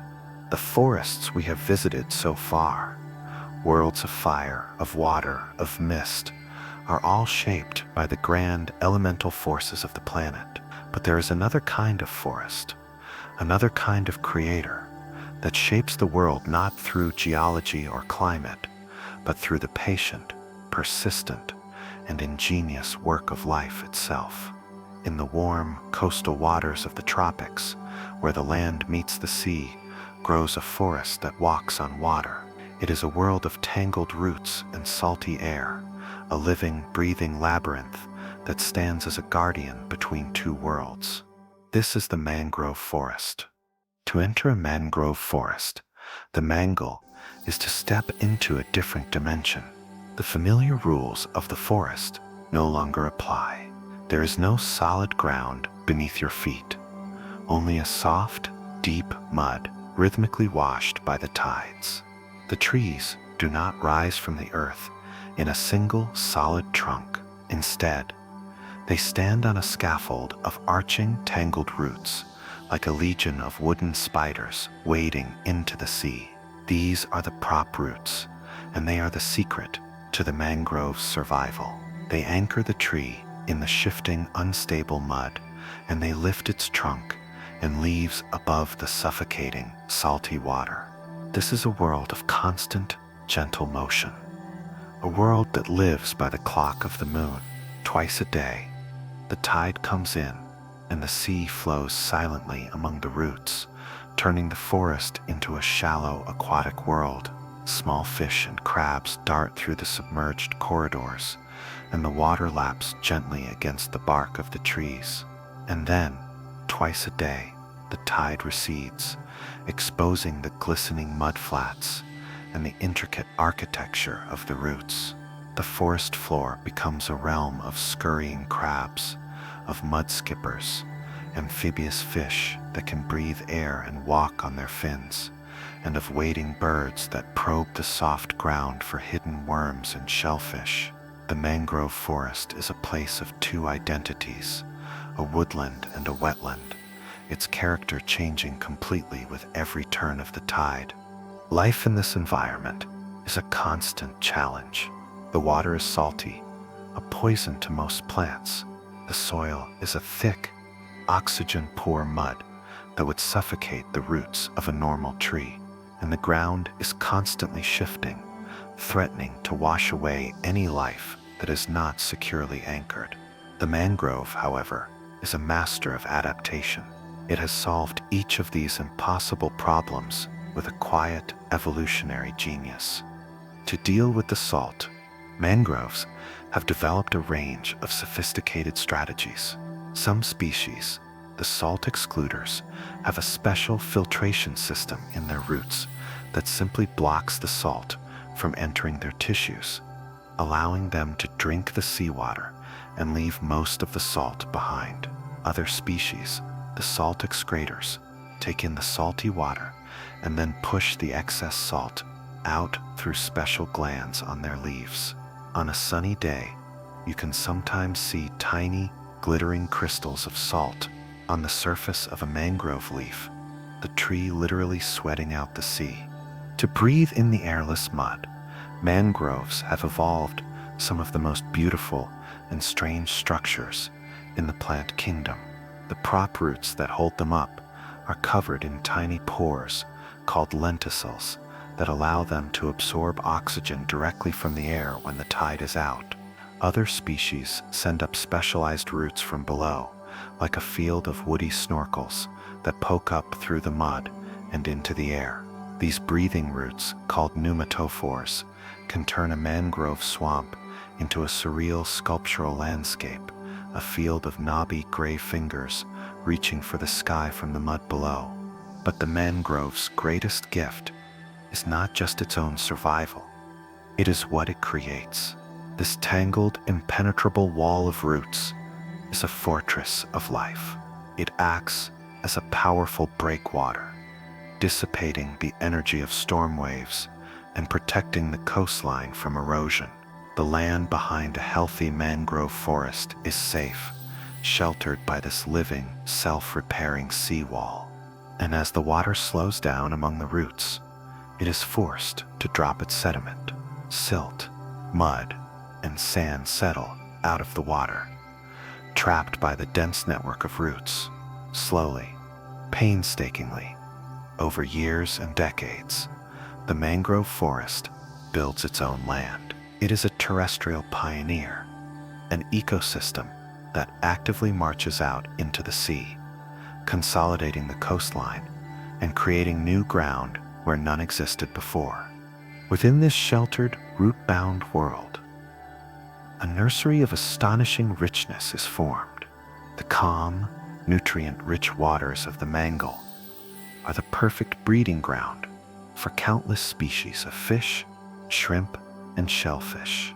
The young of many of the great reef fishes, the groupers and snappers and barracudas, spend their vulnerable early lives here, hiding from predators in the complex, protective maze of the roots.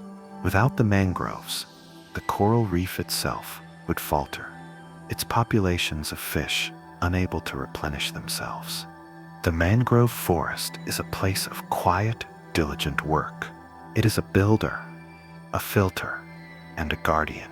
It stands at the restless edge of the world, with its feet in the salt and its head in the sun, and it performs a series of quiet miracles every day. It breathes air from its knees, sweats salt from its leaves, and builds new land from the mud.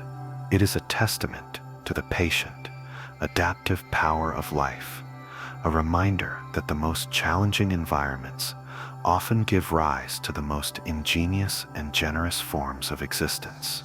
From the salty, tidal world of the mangrove, let us journey inward to a forest defined not by an excess of water, but by its scarcity, and by the presence of a force that is both its greatest threat and its most essential partner, fire. This is the world of the eucalyptus forest in Australia, a landscape of silvery green, of sharp medicinal scents, and of a deep, resonant relationship with flame. To understand this forest, we must unlearn our fear of fire and see it not as an end, but as a rhythm, a catalyst, a necessary and creative force.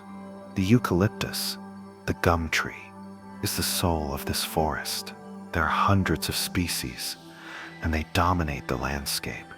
Their tall, slender trunks, often shedding their bark in long, curling ribbons that litter the forest floor. Their leaves are tough and leathery, hanging vertically to avoid the direct, punishing heat of the Australian sun, and they are filled with a volatile, aromatic oil. This is the oil that gives the forest its iconic, cleansing scent, a smell that is sharp, clean, and deeply entwined with the identity of the land. This oil, however, is not just a perfume. It is a fuel. It is incredibly flammable. The leaves, the bark, the very air in a eucalyptus forest is impregnated with this combustible oil. This means that the forest is not just susceptible to fire, it is designed for it. It is a landscape that is waiting to burn. During the long dry season, under a hot, relentless sun, the forest becomes a tinderbox. The fallen bark and leaves create a deep, dry litter, and the air shimmers with the vapor of the eucalyptus oil. All it takes is a single spark, a lightning strike, a human accident, and the world can erupt. A fire in a eucalyptus forest is an event of terrifying speed and power. It does not just creep along the ground. It leaps into the canopy. The volatile oils in the leaves can vaporize in the intense heat, and a whole tree can explode in a ball of flame. The fire creates its own wind, a roaring cyclonic inferno that can throw burning embers for miles ahead of the main fire front, starting new fires far in the distance. It seems like an absolute, unrecoverable apocalypse. It feels like the end of the world. But for the forest, this is not an end. It is a reset. Life here has not just adapted to survive fire. It has adapted to require it. The eucalyptus tree itself is a master of fire resilience. Many species have thick, insulating bark that protects the living tissue inside from the heat of a passing blaze. Even if the trunk and branches are completely scorched, a hidden network of dormant buds, called epicormic buds, lies protected deep beneath the bark. In the days and weeks after a fire, these buds will burst forth, covering the blackened trunk in a fuzz of new green growth. The tree, which looked like a charcoal statue, resurrects itself. Other species have a different strategy. They have what is called a lignotuber, a large, woody swelling at the base of the trunk, usually buried underground. This lignotuber is a fortress of dormant buds and stored energy. The fire can consume the entire tree above ground, but this underground life pod is protected. After the fire, it will send up a profusion of new shoots, and the tree will be reborn from its own ashes. And the fire brings other gifts. It clears away the dense, shady undergrowth, allowing sunlight to flood the forest floor for the first time in years, and it unlocks the next generation. Many species of eucalyptus and other plants in this ecosystem, like the banksia, have woody seed pods that are sealed shut with a strong resin. These pods can hang on the tree for years, a locked and waiting archive of future life. They will not open, but in the intense, searing heat of a fire, the resin melts and the seed pods pop open, releasing a shower of seeds onto the ground below. The ground they land on is a perfect nursery. It has been cleared of competitors. The soil has been sterilized of pathogens, and the ash from the fire has created a rich, nutrient-dense seedbed. The conditions for germination are now perfect. In the weeks after the fire, a miracle occurs. The blackened, seemingly dead landscape bursts into life. A carpet of tiny green seedlings sprouts from the ash-covered earth. The forest has not been destroyed. It has been renewed. To walk through a eucalyptus forest that has recently burned is a profound experience. The air is still sharp, with the smell of charcoal. The trunks of the great trees are black and skeletal, but at their feet, the ground is alive with a vibrant electric green, and the blackened trunks themselves are beginning to sprout their fuzzy green epicormic shoots. It is a landscape of death and resurrection, existing in the same moment. It teaches us that fire is not just a destructive force. In this place, it is also the force of creation.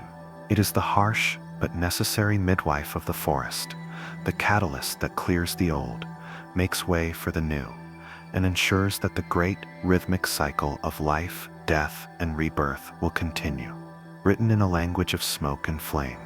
From the fire-forged landscapes of Australia, let us travel to a forest that seems, at first glance, to be its complete opposite. It is a place of deep green, of cool shade, of immense and quiet stillness. It is a forest that feels ancient, almost prehistoric, a world untouched by the harshness of fire or the turbulence of the tide. This is the temperate rainforest of North America's Pacific coast, a kingdom of giants, a living cathedral built of wood and moss and time. To stand in this forest is to be humbled. This is the home of the Sitka spruce, the Douglas fir, and the western red cedar. But above all, it is the home of the coast redwood, the Sequoia sempervirens. These are the tallest living things on the face of the earth. They rise from the forest floor, like the pillars of a great green temple, their trunks, wider than a car, soaring straight up, up, up, until they disappear into the mists of the canopy, 300 feet or more above the ground. The scale is impossible to comprehend. You crane your neck, and the tree just keeps going, a living stairway that connects the earth to the sky. The light in this forest is a soft, green, and reverent twilight. The canopy is so dense that only a tiny fraction of the sunlight, often less than 1%, ever reaches the forest floor. The air is cool and damp, a consequence of the near-constant presence of the Pacific Ocean. The forest is bathed in a seasonal cycle of heavy winter rains and thick summer fogs. This fog is the forest's lifeblood. In the dry summer months, when rain is scarce, the needles of the great redwoods comb the moisture directly from the passing clouds, a process that can provide the forest with up to half of its annual water intake. The fog drips constantly from the high branches, a gentle, life-sustaining rain that the forest makes for itself. This deep, damp shade creates a world of almost unparalleled greenness. Every surface is draped in a thick, living carpet of moss. It covers the forest floor in a deep, springy cushion. It blankets the fallen logs, turning them into soft green sculptures. It hangs from the branches of the maple and alder trees in long, ghostly curtains, like the tattered banners of an ancient king. The very air seems to be filtered through this living green, giving it a clean, earthy scent of damp soil and decaying leaves. This is a forest, defined by its immense biomass, by the sheer, staggering weight of living and dead organic matter. The trees themselves are colossal. A single ancient redwood can contain more wood, more living tissue than is found on an entire acre of any other forest type. And when one of these giants finally falls, an event that might happen only once in 1,000 years, it does not quickly decay. In the cool, damp climate, decomposition is a slow, patient process. A fallen redwood may lie on the forest floor for centuries, a nurse log of monumental proportions, slowly releasing its nutrients and providing a platform for new generations of trees, ferns, and mosses to grow upon its back. The forest floor is a jumble of these fallen titans, a landscape built on the bodies of its ancestors. But this forest is not just a place of immense size. It is a place of immense age. A single redwood can live for more than 2,000 years. There are trees standing today that were already ancient when the Roman Empire fell. They were alive when the Magna Carta was signed. They have stood silent and patient through millennia of human history, through countless storms, fires, and floods. Their bark, which can be up to a foot thick, is fibrous and rich in tannins, making it incredibly resistant to both fire and insects. They are built for endurance. Their age gives them a presence, a palpable sense of dignity and wisdom. To walk among them is to feel the frantic, hurried pace of our own lives fall away. Time in this forest is measured not in hours or days, but in centuries.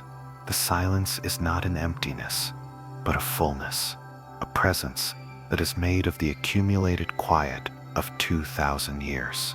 It is the silence of slow, patient, and uninterrupted growth. You can place your hand on the deeply furrowed bark of one of these ancient trees and feel a connection to a timescale that is almost geological.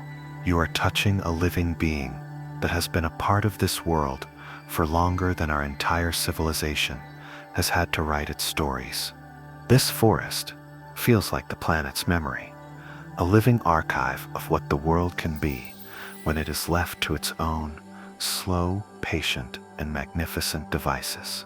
It is a reminder that there is a different kind of power in the world than the power of speed and noise.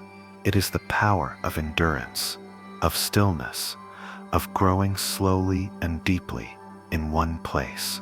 It is a world that does not demand our attention, but simply waits in its deep green and ancient silence for us to learn how to listen.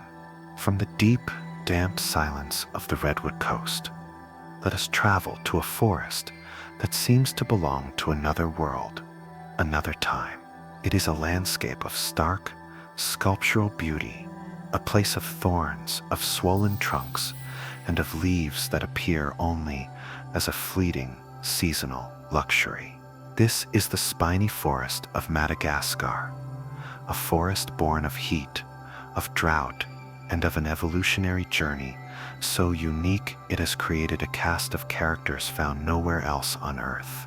To enter this forest is to step into a living, breathing art gallery, a place where life, in response to scarcity, has become sculpture. The air here is hot and dry. The sun is a relentless white presence in a vast blue sky. The soil is sandy, a pale canvas on which this strange, otherworldly forest is drawn. The first thing you notice is that this is not a world of soft greens. The dominant colors are gray, silver, and the pale, dusty green of succulent plants. And the second thing you notice is the spines. Almost every plant is armed. The forest presents a formidable defensive front, a landscape of daggers, needles, and thorns, all pointing outward, a clear and unambiguous warning: do not touch. The rulers of this kingdom are the trees of the Didiaceae family, bizarre, plant-like beings that look like a cross between a cactus, a tree, and a sea creature. The octopus tree, Didiaceae madagascariensis, rises from the ground not as a single trunk, but as a cluster of thick, woody tentacles reaching upward like the arms of a great, buried kraken. These arms are covered in a formidable armor of sharp, conical spines, arranged in tight, spiraling patterns. For most of the year, these gray, spiny arms are completely bare. They look dead like skeletal remains. But after the brief, seasonal rains, a miracle occurs. Tiny, round, green leaves sprout in pairs, nestled right at the base of each terrifying spine. The tree cloaks itself in a fleeting, delicate green, a soft veil over its hard, spiny body, only to shed them again as the dry season returns. This strategy of bearing spines year-round, but leaves only for a moment, is the core principle of this forest. In a world where water is the most precious and fleeting of commodities, leaves are a dangerous extravagance. They are surfaces where water is lost to the hot, dry air through transpiration. And so, for most of the year, the work of photosynthesis is taken over by the green, succulent stems themselves. The spines, in turn, are a multi-purpose marvel of adaptation. They are a formidable defense against thirsty animals. They also help to break up the hot, drying wind, creating a calmer, more humid microclimate close to the stem. And they can even help to condense the dew from the cool night air, channeling the precious droplets down towards the plant's base. But the spiny trees are not the only strange inhabitants. This is also a land of giants, of trees that have become living water tanks. This is the land of the baobabs. Madagascar is home to 6 species of baobab, found nowhere else, and they are the undisputed emblems of this landscape. Their trunks are enormous, swollen, and smooth, with a strange, gourd-like quality. They look like they have been planted upside down, their short, stubby branches reaching for the sky like a tangle of gnarled roots. These massive trunks are not made of dense, solid wood. They are composed of soft, fibrous, and spongy tissue, and they are capable of storing immense quantities of water. A single large baobab can hold thousands of gallons, a private reservoir that allows it to survive for months, even years, of punishing drought.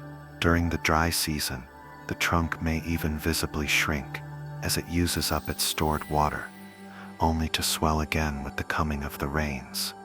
This unique and challenging world has given rise to an equally unique community of animals. This is a land of lemurs, primates found only on Madagascar.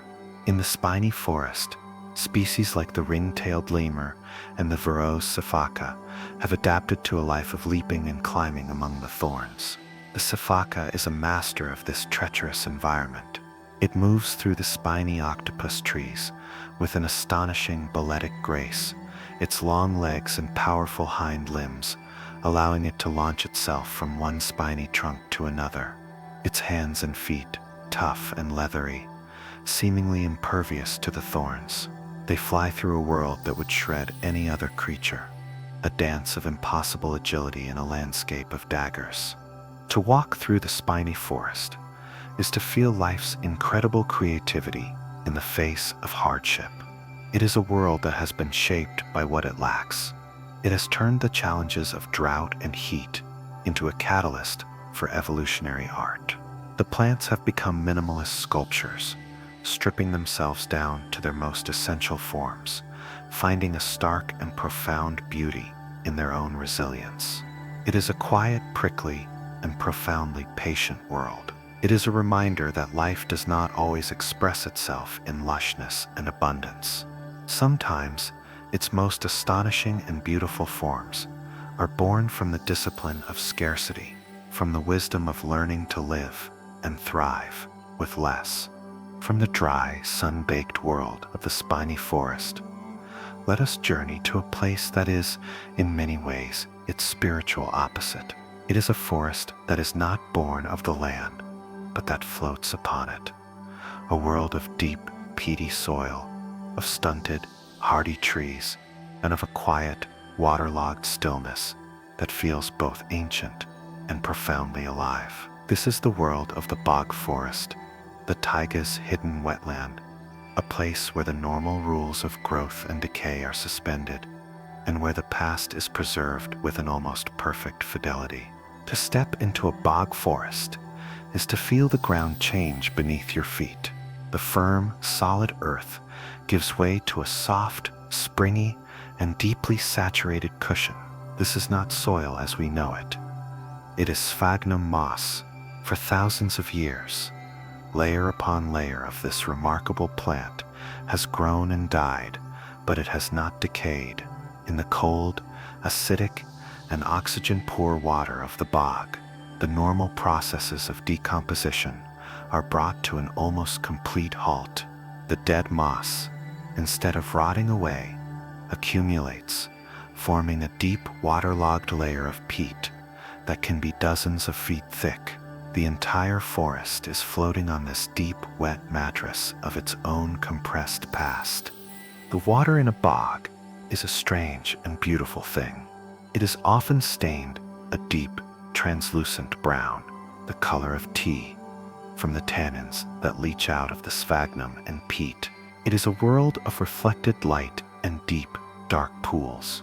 And this water is profoundly acidic, sometimes as acidic as vinegar. This, combined with the lack of oxygen, creates a unique chemical environment, a place of extraordinary preservation. It is a world without rot. The trees that grow here are specialists, warriors of endurance. They are typically species from the surrounding boreal forest, like black spruce and tamarack. But here in the bog, they are transformed. Their growth is incredibly stunted by the nutrient-poor, acidic conditions. A spruce tree that might soar to 100 feet in the well-drained soil of the forest might, in the bog, be only 10 feet tall after a century of slow, patient growth. They are natural bonsai, gnarled and twisted by their struggle, but possessing a profound and ancient dignity. Their roots do not plunge deep into the peat, but spread out in a shallow, wide mat, trying to find what little oxygen and nourishment they can in the uppermost layers. But the true magic of the bog forest lies in what it holds. The bog is an archive. The things that fall into it do not disappear. The preserving power of the cold, acidic, and anaerobic water is so great that it can keep organic matter intact for millennia. Scientists drilling deep into the peat can pull up core samples that are a perfect layered timeline of the forest's history. They can find the pollen from trees that grew here 10,000 years ago, at the end of the last ice age, and thus reconstruct the ancient climate. They can find the ash from long-forgotten volcanic eruptions and the charcoal from ancient fires. The bog is a library of the landscape's deep past, and sometimes it holds more than just pollen. In the bogs of northern Europe, peat cutters have unearthed the remains of ancient humans, the bog bodies, individuals who died and were placed in the bog 2,000 years ago or more. Their skeletons have dissolved in the acidic water, but their skin, their hair, their clothing, even the expressions on their faces and their last meals in their stomachs have been preserved with an eerie and poignant perfection. They are messengers from a distant past, their stories held in the timeless, unchanging embrace of the bog. The bog forest is a place of paradox. It is a wetland, but it is a forest. It is alive, but it is built on a foundation of the undecayed dead. It feels timeless, but it is a perfect record of time's passing. To be in this quiet, waterlogged world is to feel the presence of the past all around you. You are standing on 1,000 years of accumulated life. The water at your feet is a preserving fluid, holding the secrets of millennia. It is a profoundly still and contemplative place, a world that moves on a time scale that is almost geological. It reminds us that there are places on Earth where death is not an ending, but a form of permanence, and where the past is not something that is gone, but something that is quietly, patiently waiting just beneath the surface. From the quiet, preserving stillness of the bog, let us return to the vibrant, teeming world of the tropics, but to a forest of a very different kind. It is a forest that is not defined by its great trees, but by a single, remarkable species of grass. It is a world of tall, hollow stems, of rustling leaves, and of a growth so rapid you can almost feel the energy in the air. This is the bamboo forest, a landscape of elegant simplicity, of profound utility, and of a life lived at an astonishing, accelerated pace. To walk into a bamboo forest is to enter a world of vertical lines.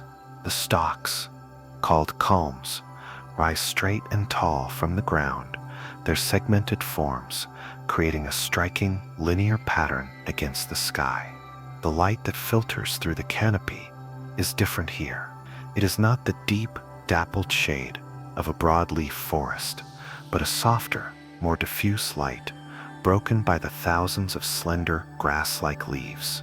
The effect is one of being inside a vast, green, living cathedral, its pillars rising in a seemingly infinite, ordered colonnade.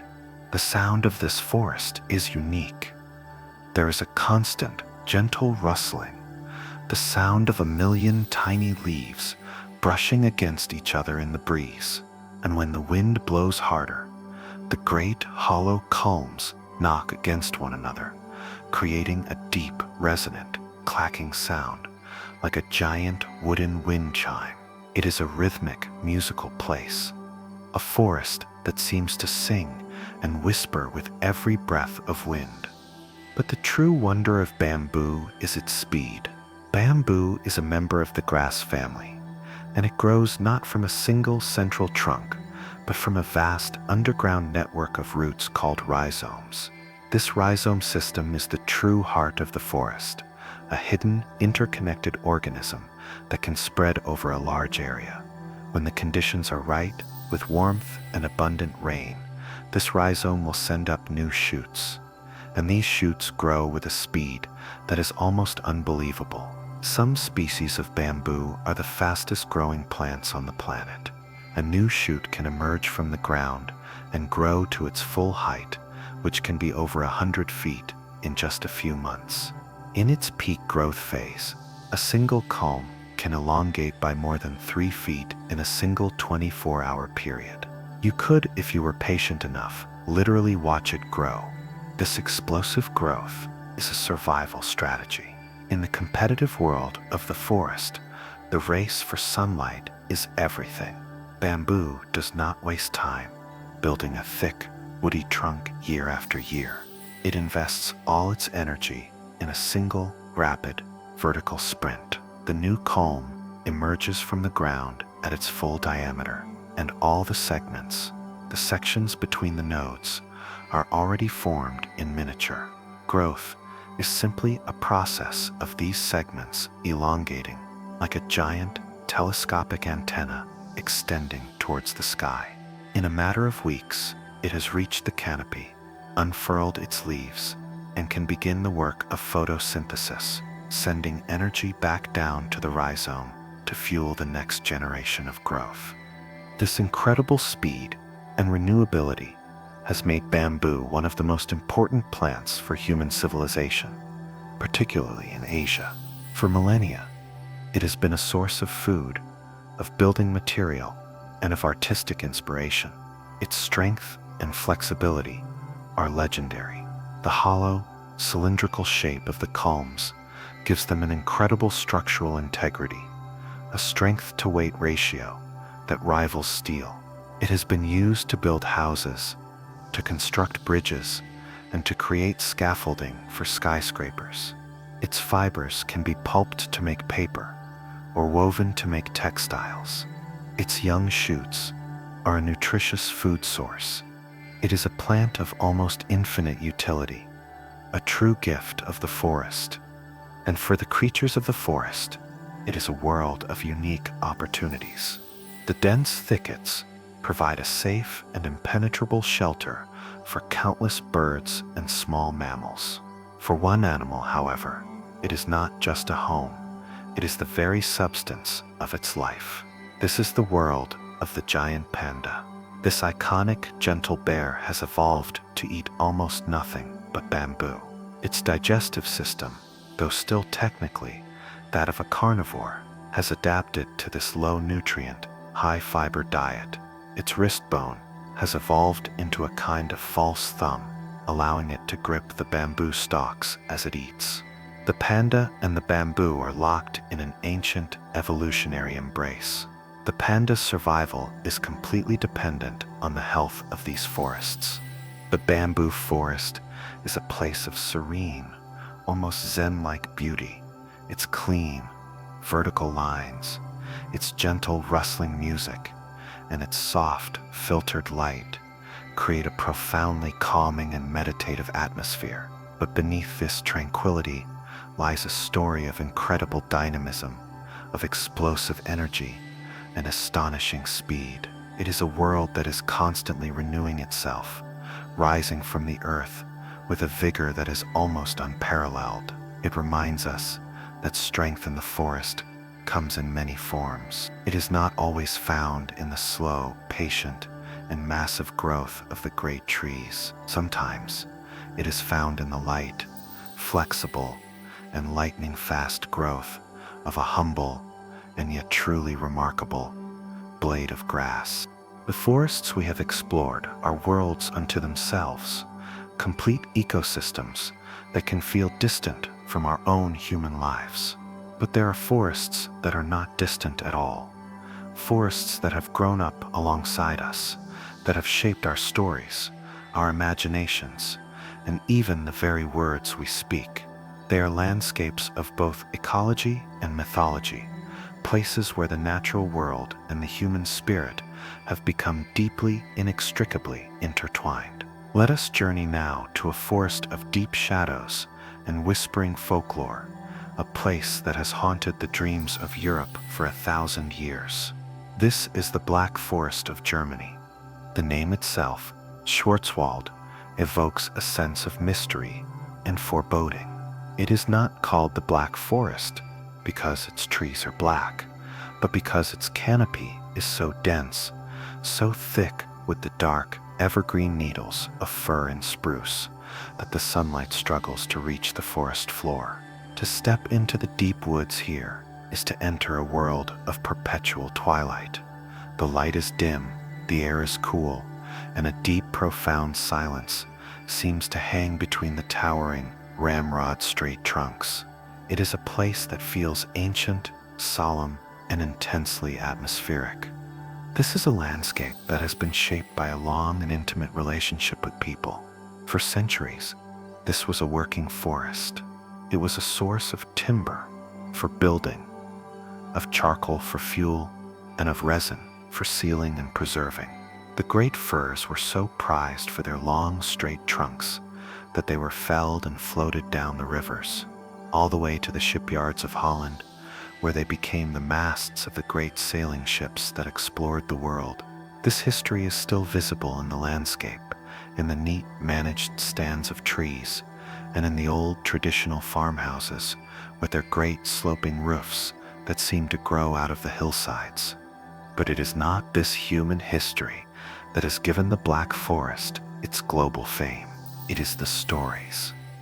This deep, dark, and often misty forest became the perfect haunted stage for the human imagination. It was a place where you could get lost. It was a place where wolves and bears still roamed long after they had vanished from the surrounding farmlands. It was a world outside the safe, sunlit boundaries of the village, a place where the normal rules did not apply and where anything could happen. And so, it became the cradle of the fairy tale. When the Brothers Grimm traveled through Germany in the early 19th century, collecting the old folk tales that had been passed down for generations, it was this landscape, and others like it, that echoed in the stories they heard. The tale of Hansel and Gretel, two children abandoned in the woods, who stumble upon the gingerbread house of a child-eating witch. The story of Little Red Riding Hood, a young girl who is stalked by a cunning wolf on her way through the forest to her grandmother's house. These are stories that are born from a deep, primal, and ambivalent relationship with the woods. In these tales, the forest is a character in its own right. It is a place of profound duality. It is a place of refuge, where the lost children can find berries and shelter, but it is also a place of immense danger. A labyrinth where you can lose your way, a place where malevolent beings, witches and wolves, make their homes. It is a symbol of the subconscious, a representation of the wild untamed and often frightening parts of our own human nature. To enter the forest in a fairy tale is to embark on a journey of initiation, to face your deepest fears, and to emerge, if you are lucky, transformed. To walk in the Black Forest today is to feel this powerful, layered history. You can still find the deep, dark groves of ancient firs that feel like they have been lifted directly from a Grimm's tale. You can walk along a misty gorge where a waterfall tumbles over moss-covered rocks and feel the presence of the old spirits of the place, the nymphs and dwarves of Germanic folklore.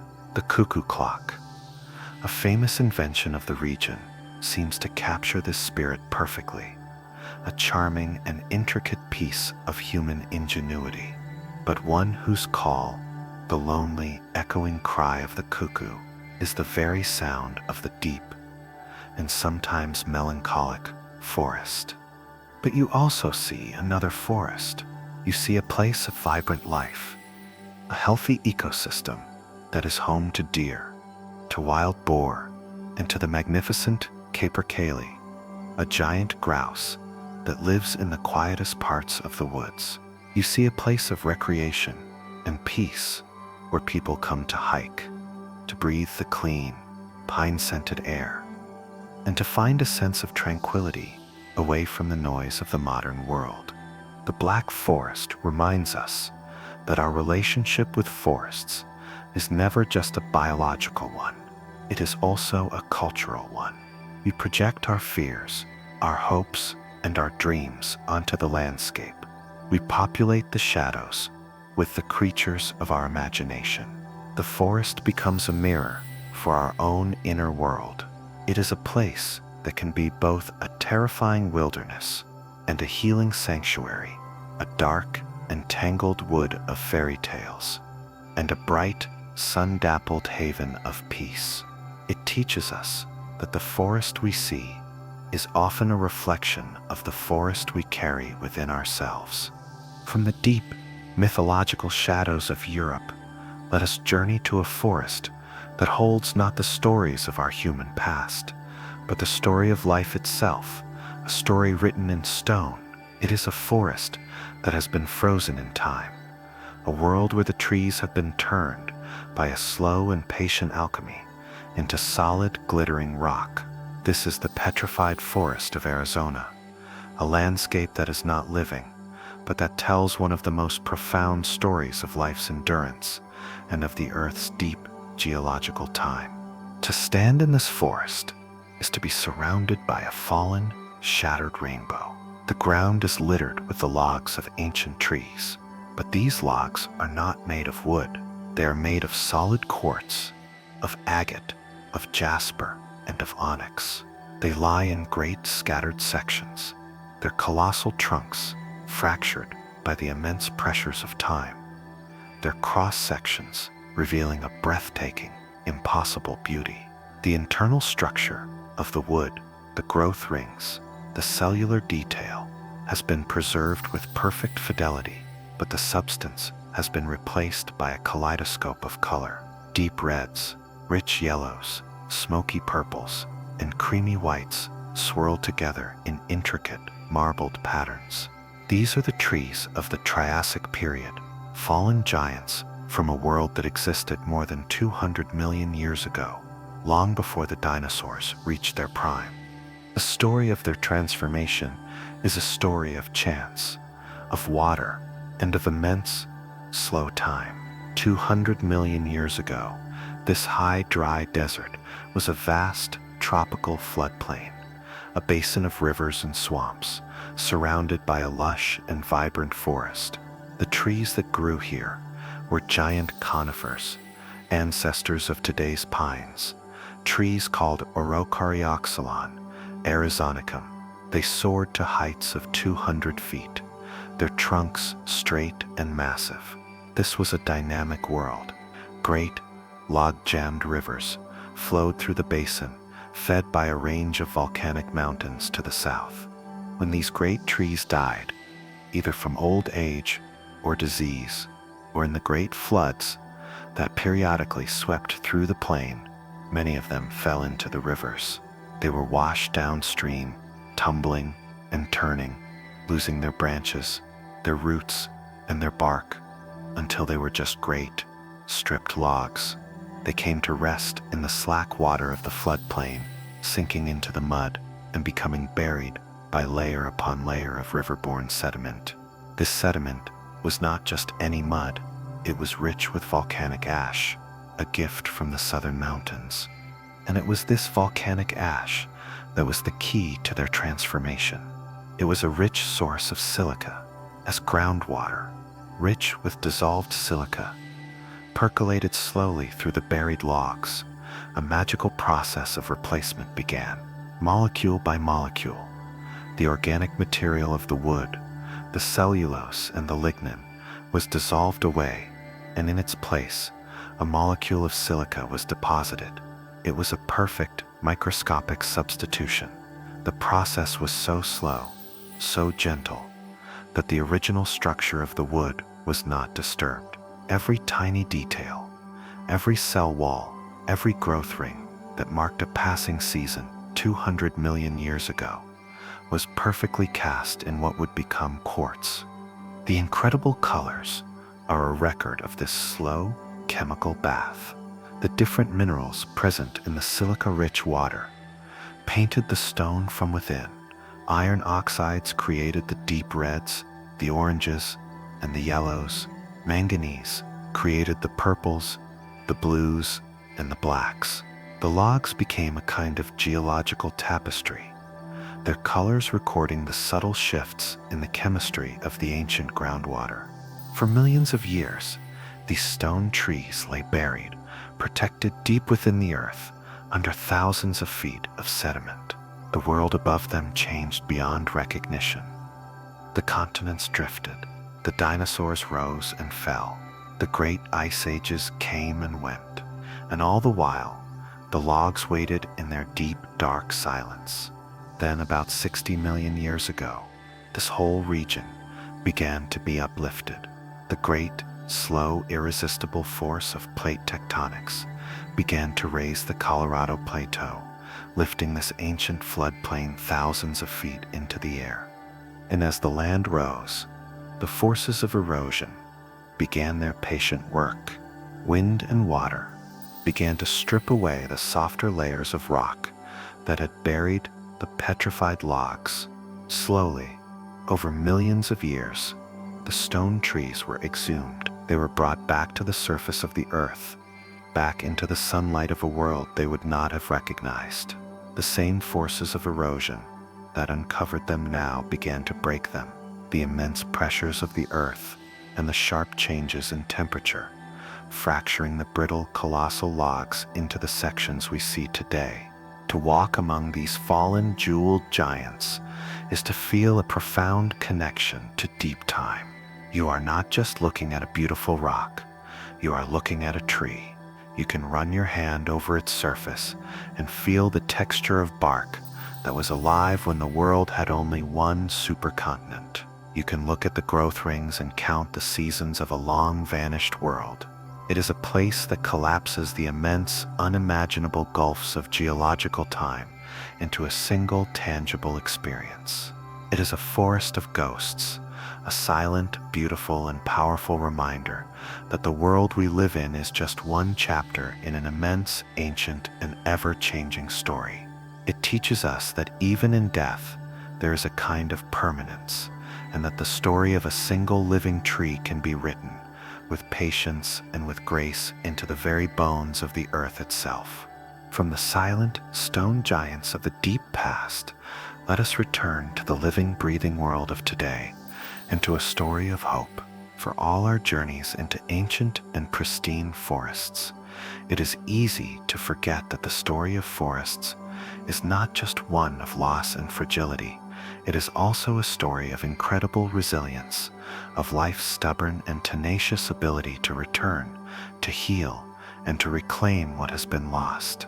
There are places in the world where the forest is not shrinking, but expanding, where the green tide is not receding, but advancing.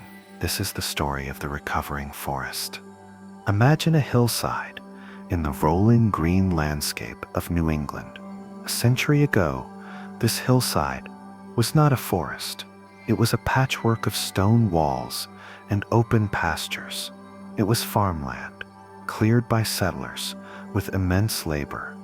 The trees felled, the stones pulled from the soil, and piled into the long, moss-covered walls that still snake through the woods today. For generations, sheep grazed on this hillside, and crops were grown in its thin, rocky soil. But then, times changed. The Great Migration to the fertile lands of the American West began.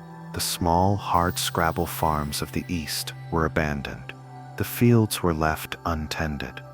The pastures grew wild, and the forest, which had been waiting patiently at the edges, in the ravines and on the steep, unfarmable slopes, began its slow, quiet, and inexorable return.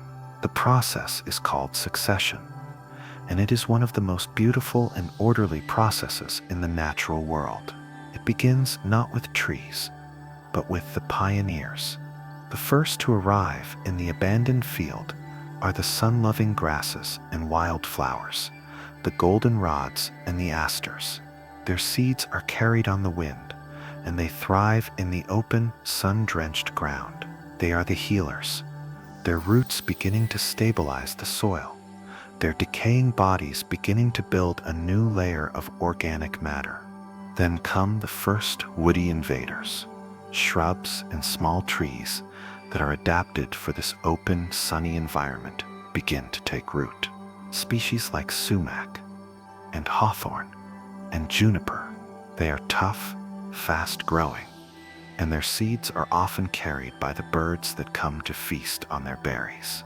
They begin to cast the first shadows on the field, changing the conditions on the ground below. And in those shadows, a new generation is waiting.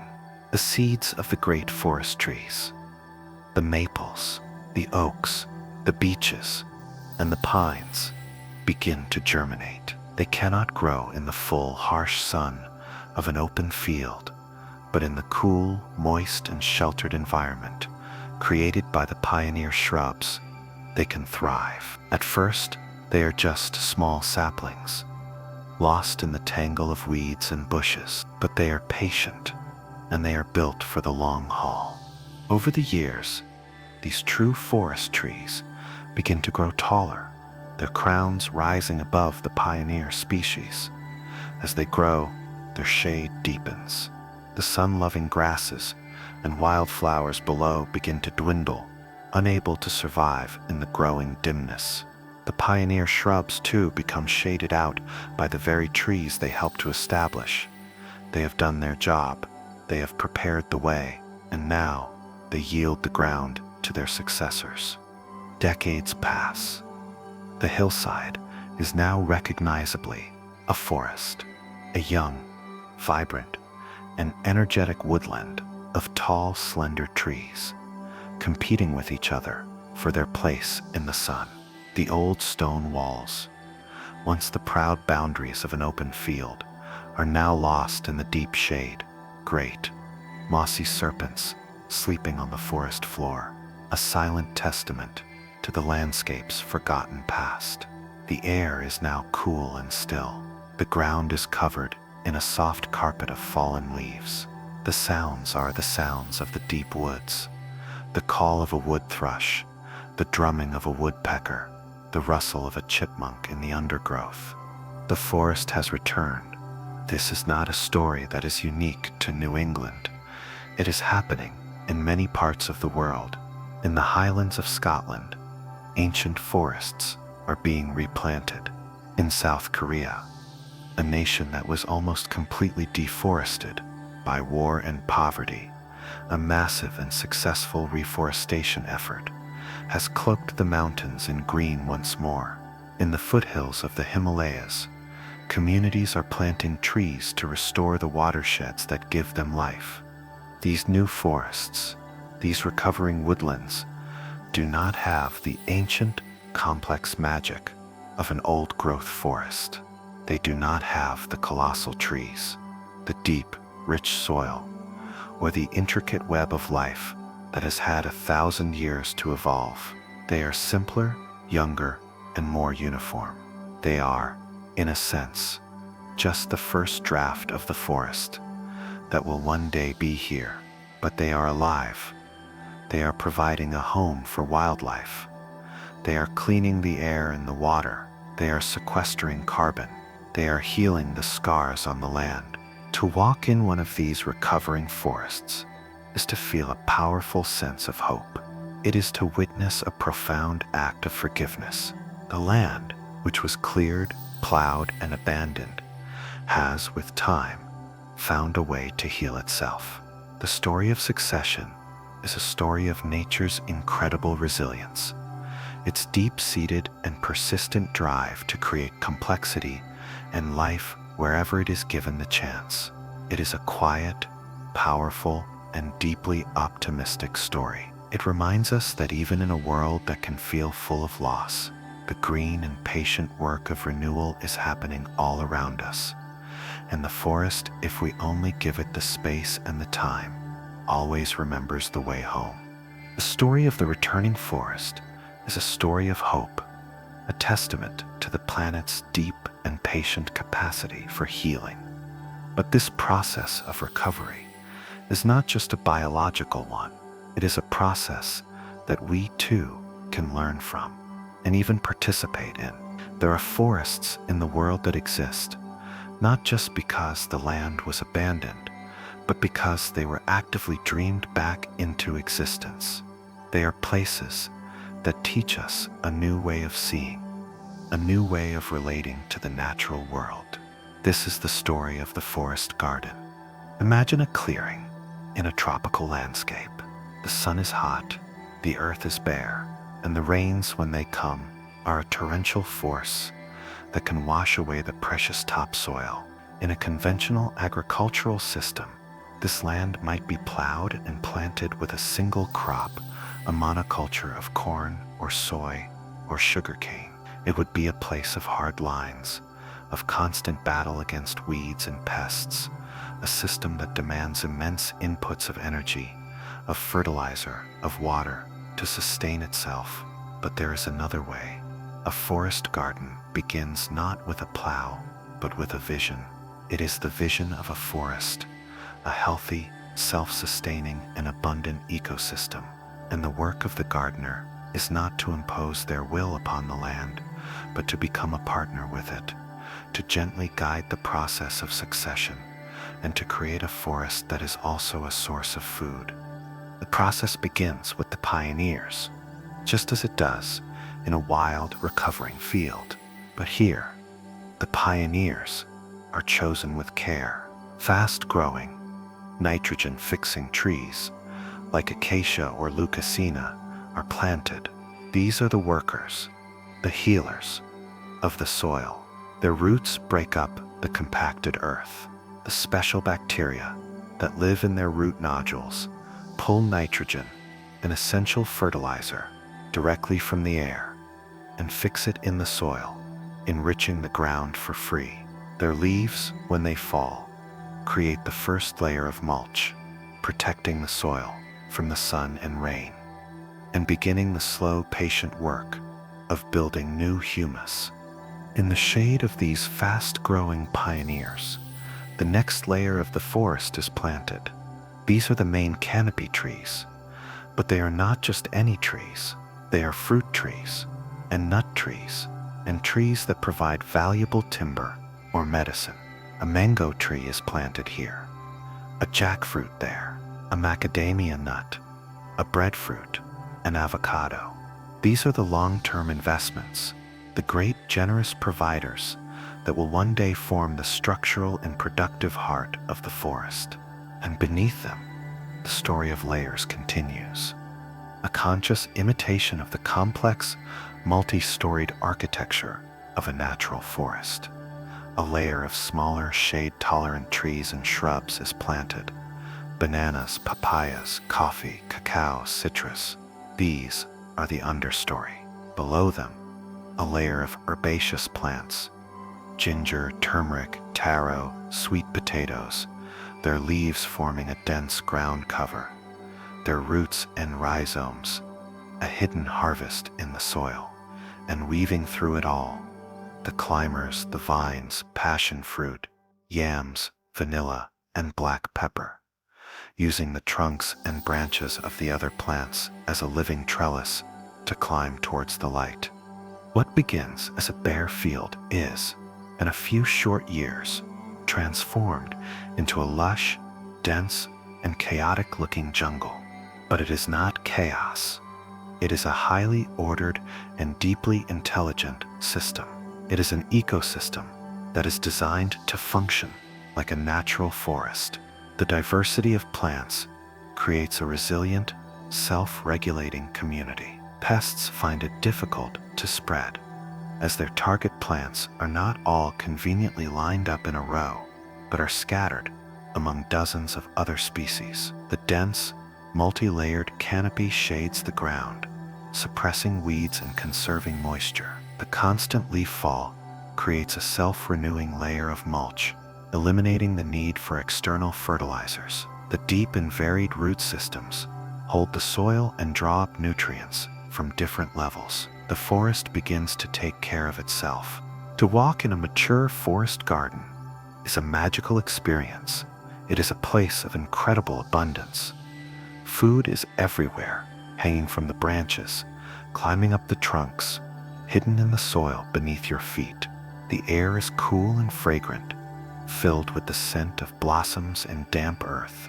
The sound is the sound of a healthy ecosystem. The buzz of bees, the call of birds, the rustle of lizards in the undergrowth.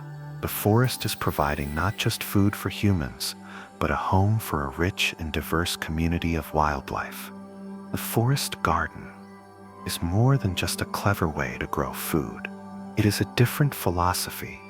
It is a shift from a mindset of control and domination to one of participation and stewardship. The gardener is not a master, but a conductor, a member of the orchestra, helping to bring all the different elements into harmony. It is a system that works with the deep, powerful tendencies of nature, rather than against them. It is a place that is both wild and domestic, both a productive farm and a thriving forest. It is a story of hope, a tangible, living example of how humans can be a positive, regenerative force on the planet. It teaches us that we do not have to choose between feeding ourselves and protecting the natural world. It shows us that we can, with wisdom, with patience, and with a deep respect for the patterns of nature, weave our own lives and our own needs back into the beautiful, complex, and self-sustaining fabric of the forest. We have journeyed far tonight, through forests of myth, of stone, and of hope. We have seen that the forest is not just one thing, but 1,000 different worlds, each with its own story, its own spirit, and its own deep and patient wisdom. And yet, there is one final forest we must visit, a forest that is perhaps the most important of all. It is a forest that is not found on any map. It has no name. It is the forest that grows within us. For all of our modern lives, for all our cities of steel and glass, we are and have always been children of the forest. For hundreds of thousands of years, our ancestors lived in and with the woods. The forest was our first home, our first supermarket, our first pharmacy, and our first cathedral. Its rhythms shaped our bodies. Its patterns shaped our minds. Its deep, complex, and sometimes frightening presence shaped our souls. We have left the forest, but the forest has never truly left us. It lives on in the deepest, oldest, and quietest parts of our being. Think of the way we feel when we step into a quiet grove of trees. The immediate sense of calm, of peace, of coming home. The way our senses, so often dulled by the noise and rush of the modern world, seem to wake up. We notice the quality of the light filtering through the leaves. We smell the rich, complex scent of damp earth. We hear the intricate music of the bird song. Our bodies remember this world. Our nervous systems, so often locked in a state of high alert, finally feel safe enough to relax. The steady, silent presence of the trees is a profound and ancient reassurance. It is a wordless message that says, "You are safe. Be still. All is well." This is not just a poetic feeling. It is a biological reality. When we are in the forest, our bodies change. Our heart rates slow down. Our blood pressure drops. The levels of stress hormones, like cortisol, decrease. Our immune systems are boosted. As we breathe in the airborne chemicals, the phytoncides, that the trees release to protect themselves, we are in a very real sense being healed by the air we breathe. This is the science of forest bathing, Shinrin-yoku. But it is a wisdom that is as old as our species. It is the simple, profound truth that we are a part of this world, and that our health is inseparable from the health of the living world around us. And the forest lives in our minds, in the very structure of our thoughts. The pattern of a branching tree is one of the most fundamental patterns in the universe. We see it in the way a river system forms, in the way lightning forks across the sky, in the way our own lungs branch into smaller and smaller airways, in the way the neurons in our brain connect to one another. It is nature's way of exploring space, of distributing energy, of creating complex networks. When we look at a tree, we are seeing a pattern that is deeply, fundamentally familiar to our own internal architecture. We use the forest as a metaphor for our own inner lives. We speak of the roots of a problem. We branch out into new areas. We get lost in the woods when we are confused. We cannot see the forest for the trees when we are lost in the details. These are not just figures of speech. They are echoes of a deep, ancient, and intuitive understanding that the structure of the forest and the structure of our own consciousness are profoundly similar. Our minds are a kind of inner forest, a place of deep roots, of tangled undergrowth, of sunlit clearings, and of vast, unexplored territories. So as we come to the end of our journey tonight, let this be the forest that we carry with us. The forest is not just a place out there, a distant wilderness to be visited on weekends. It is a part of us. It is a source of healing, a pattern of thought, and a deep, quiet, and resilient presence that we can learn to cultivate within our own beings. The wisdom of the forest is the wisdom of connection, of patience, of resilience, of diversity, and of the slow, patient, and constant work of turning death into new life. It teaches us that we are not separate, but are part of a vast, intricate, and beautiful web of existence. It reminds us that our own well-being is tied to the well-being of the whole. And so now, as you lie here, ready for sleep, let the image of a great, quiet forest fill your mind. It does not need to be a specific forest we have visited tonight. It can be a forest from your memory, a forest from a dream, or a forest that you create in your own imagination. Feel the soft, cool ground beneath you, a deep cushion of moss and fallen leaves. Feel the steady, silent presence of the great trees all around you, their immense trunks rising like protective guardians into the night sky. See the soft, gentle light of the moon and the stars filtering down through the canopy, dappling the forest floor in patterns of silver and shadow. The air is cool and clean, and it carries the rich, earthy scent of damp soil, of decaying leaves, and the subtle, sweet fragrance of pine. With every breath you take, you draw this healing, calming air deep into your body, and with every breath you release, you let go of the worries of the day. You let them dissolve into the vast, quiet stillness of the forest. There is nothing you need to do, nothing you need to solve. Here, in the deep and patient silence of the woods, you are safe. You are held.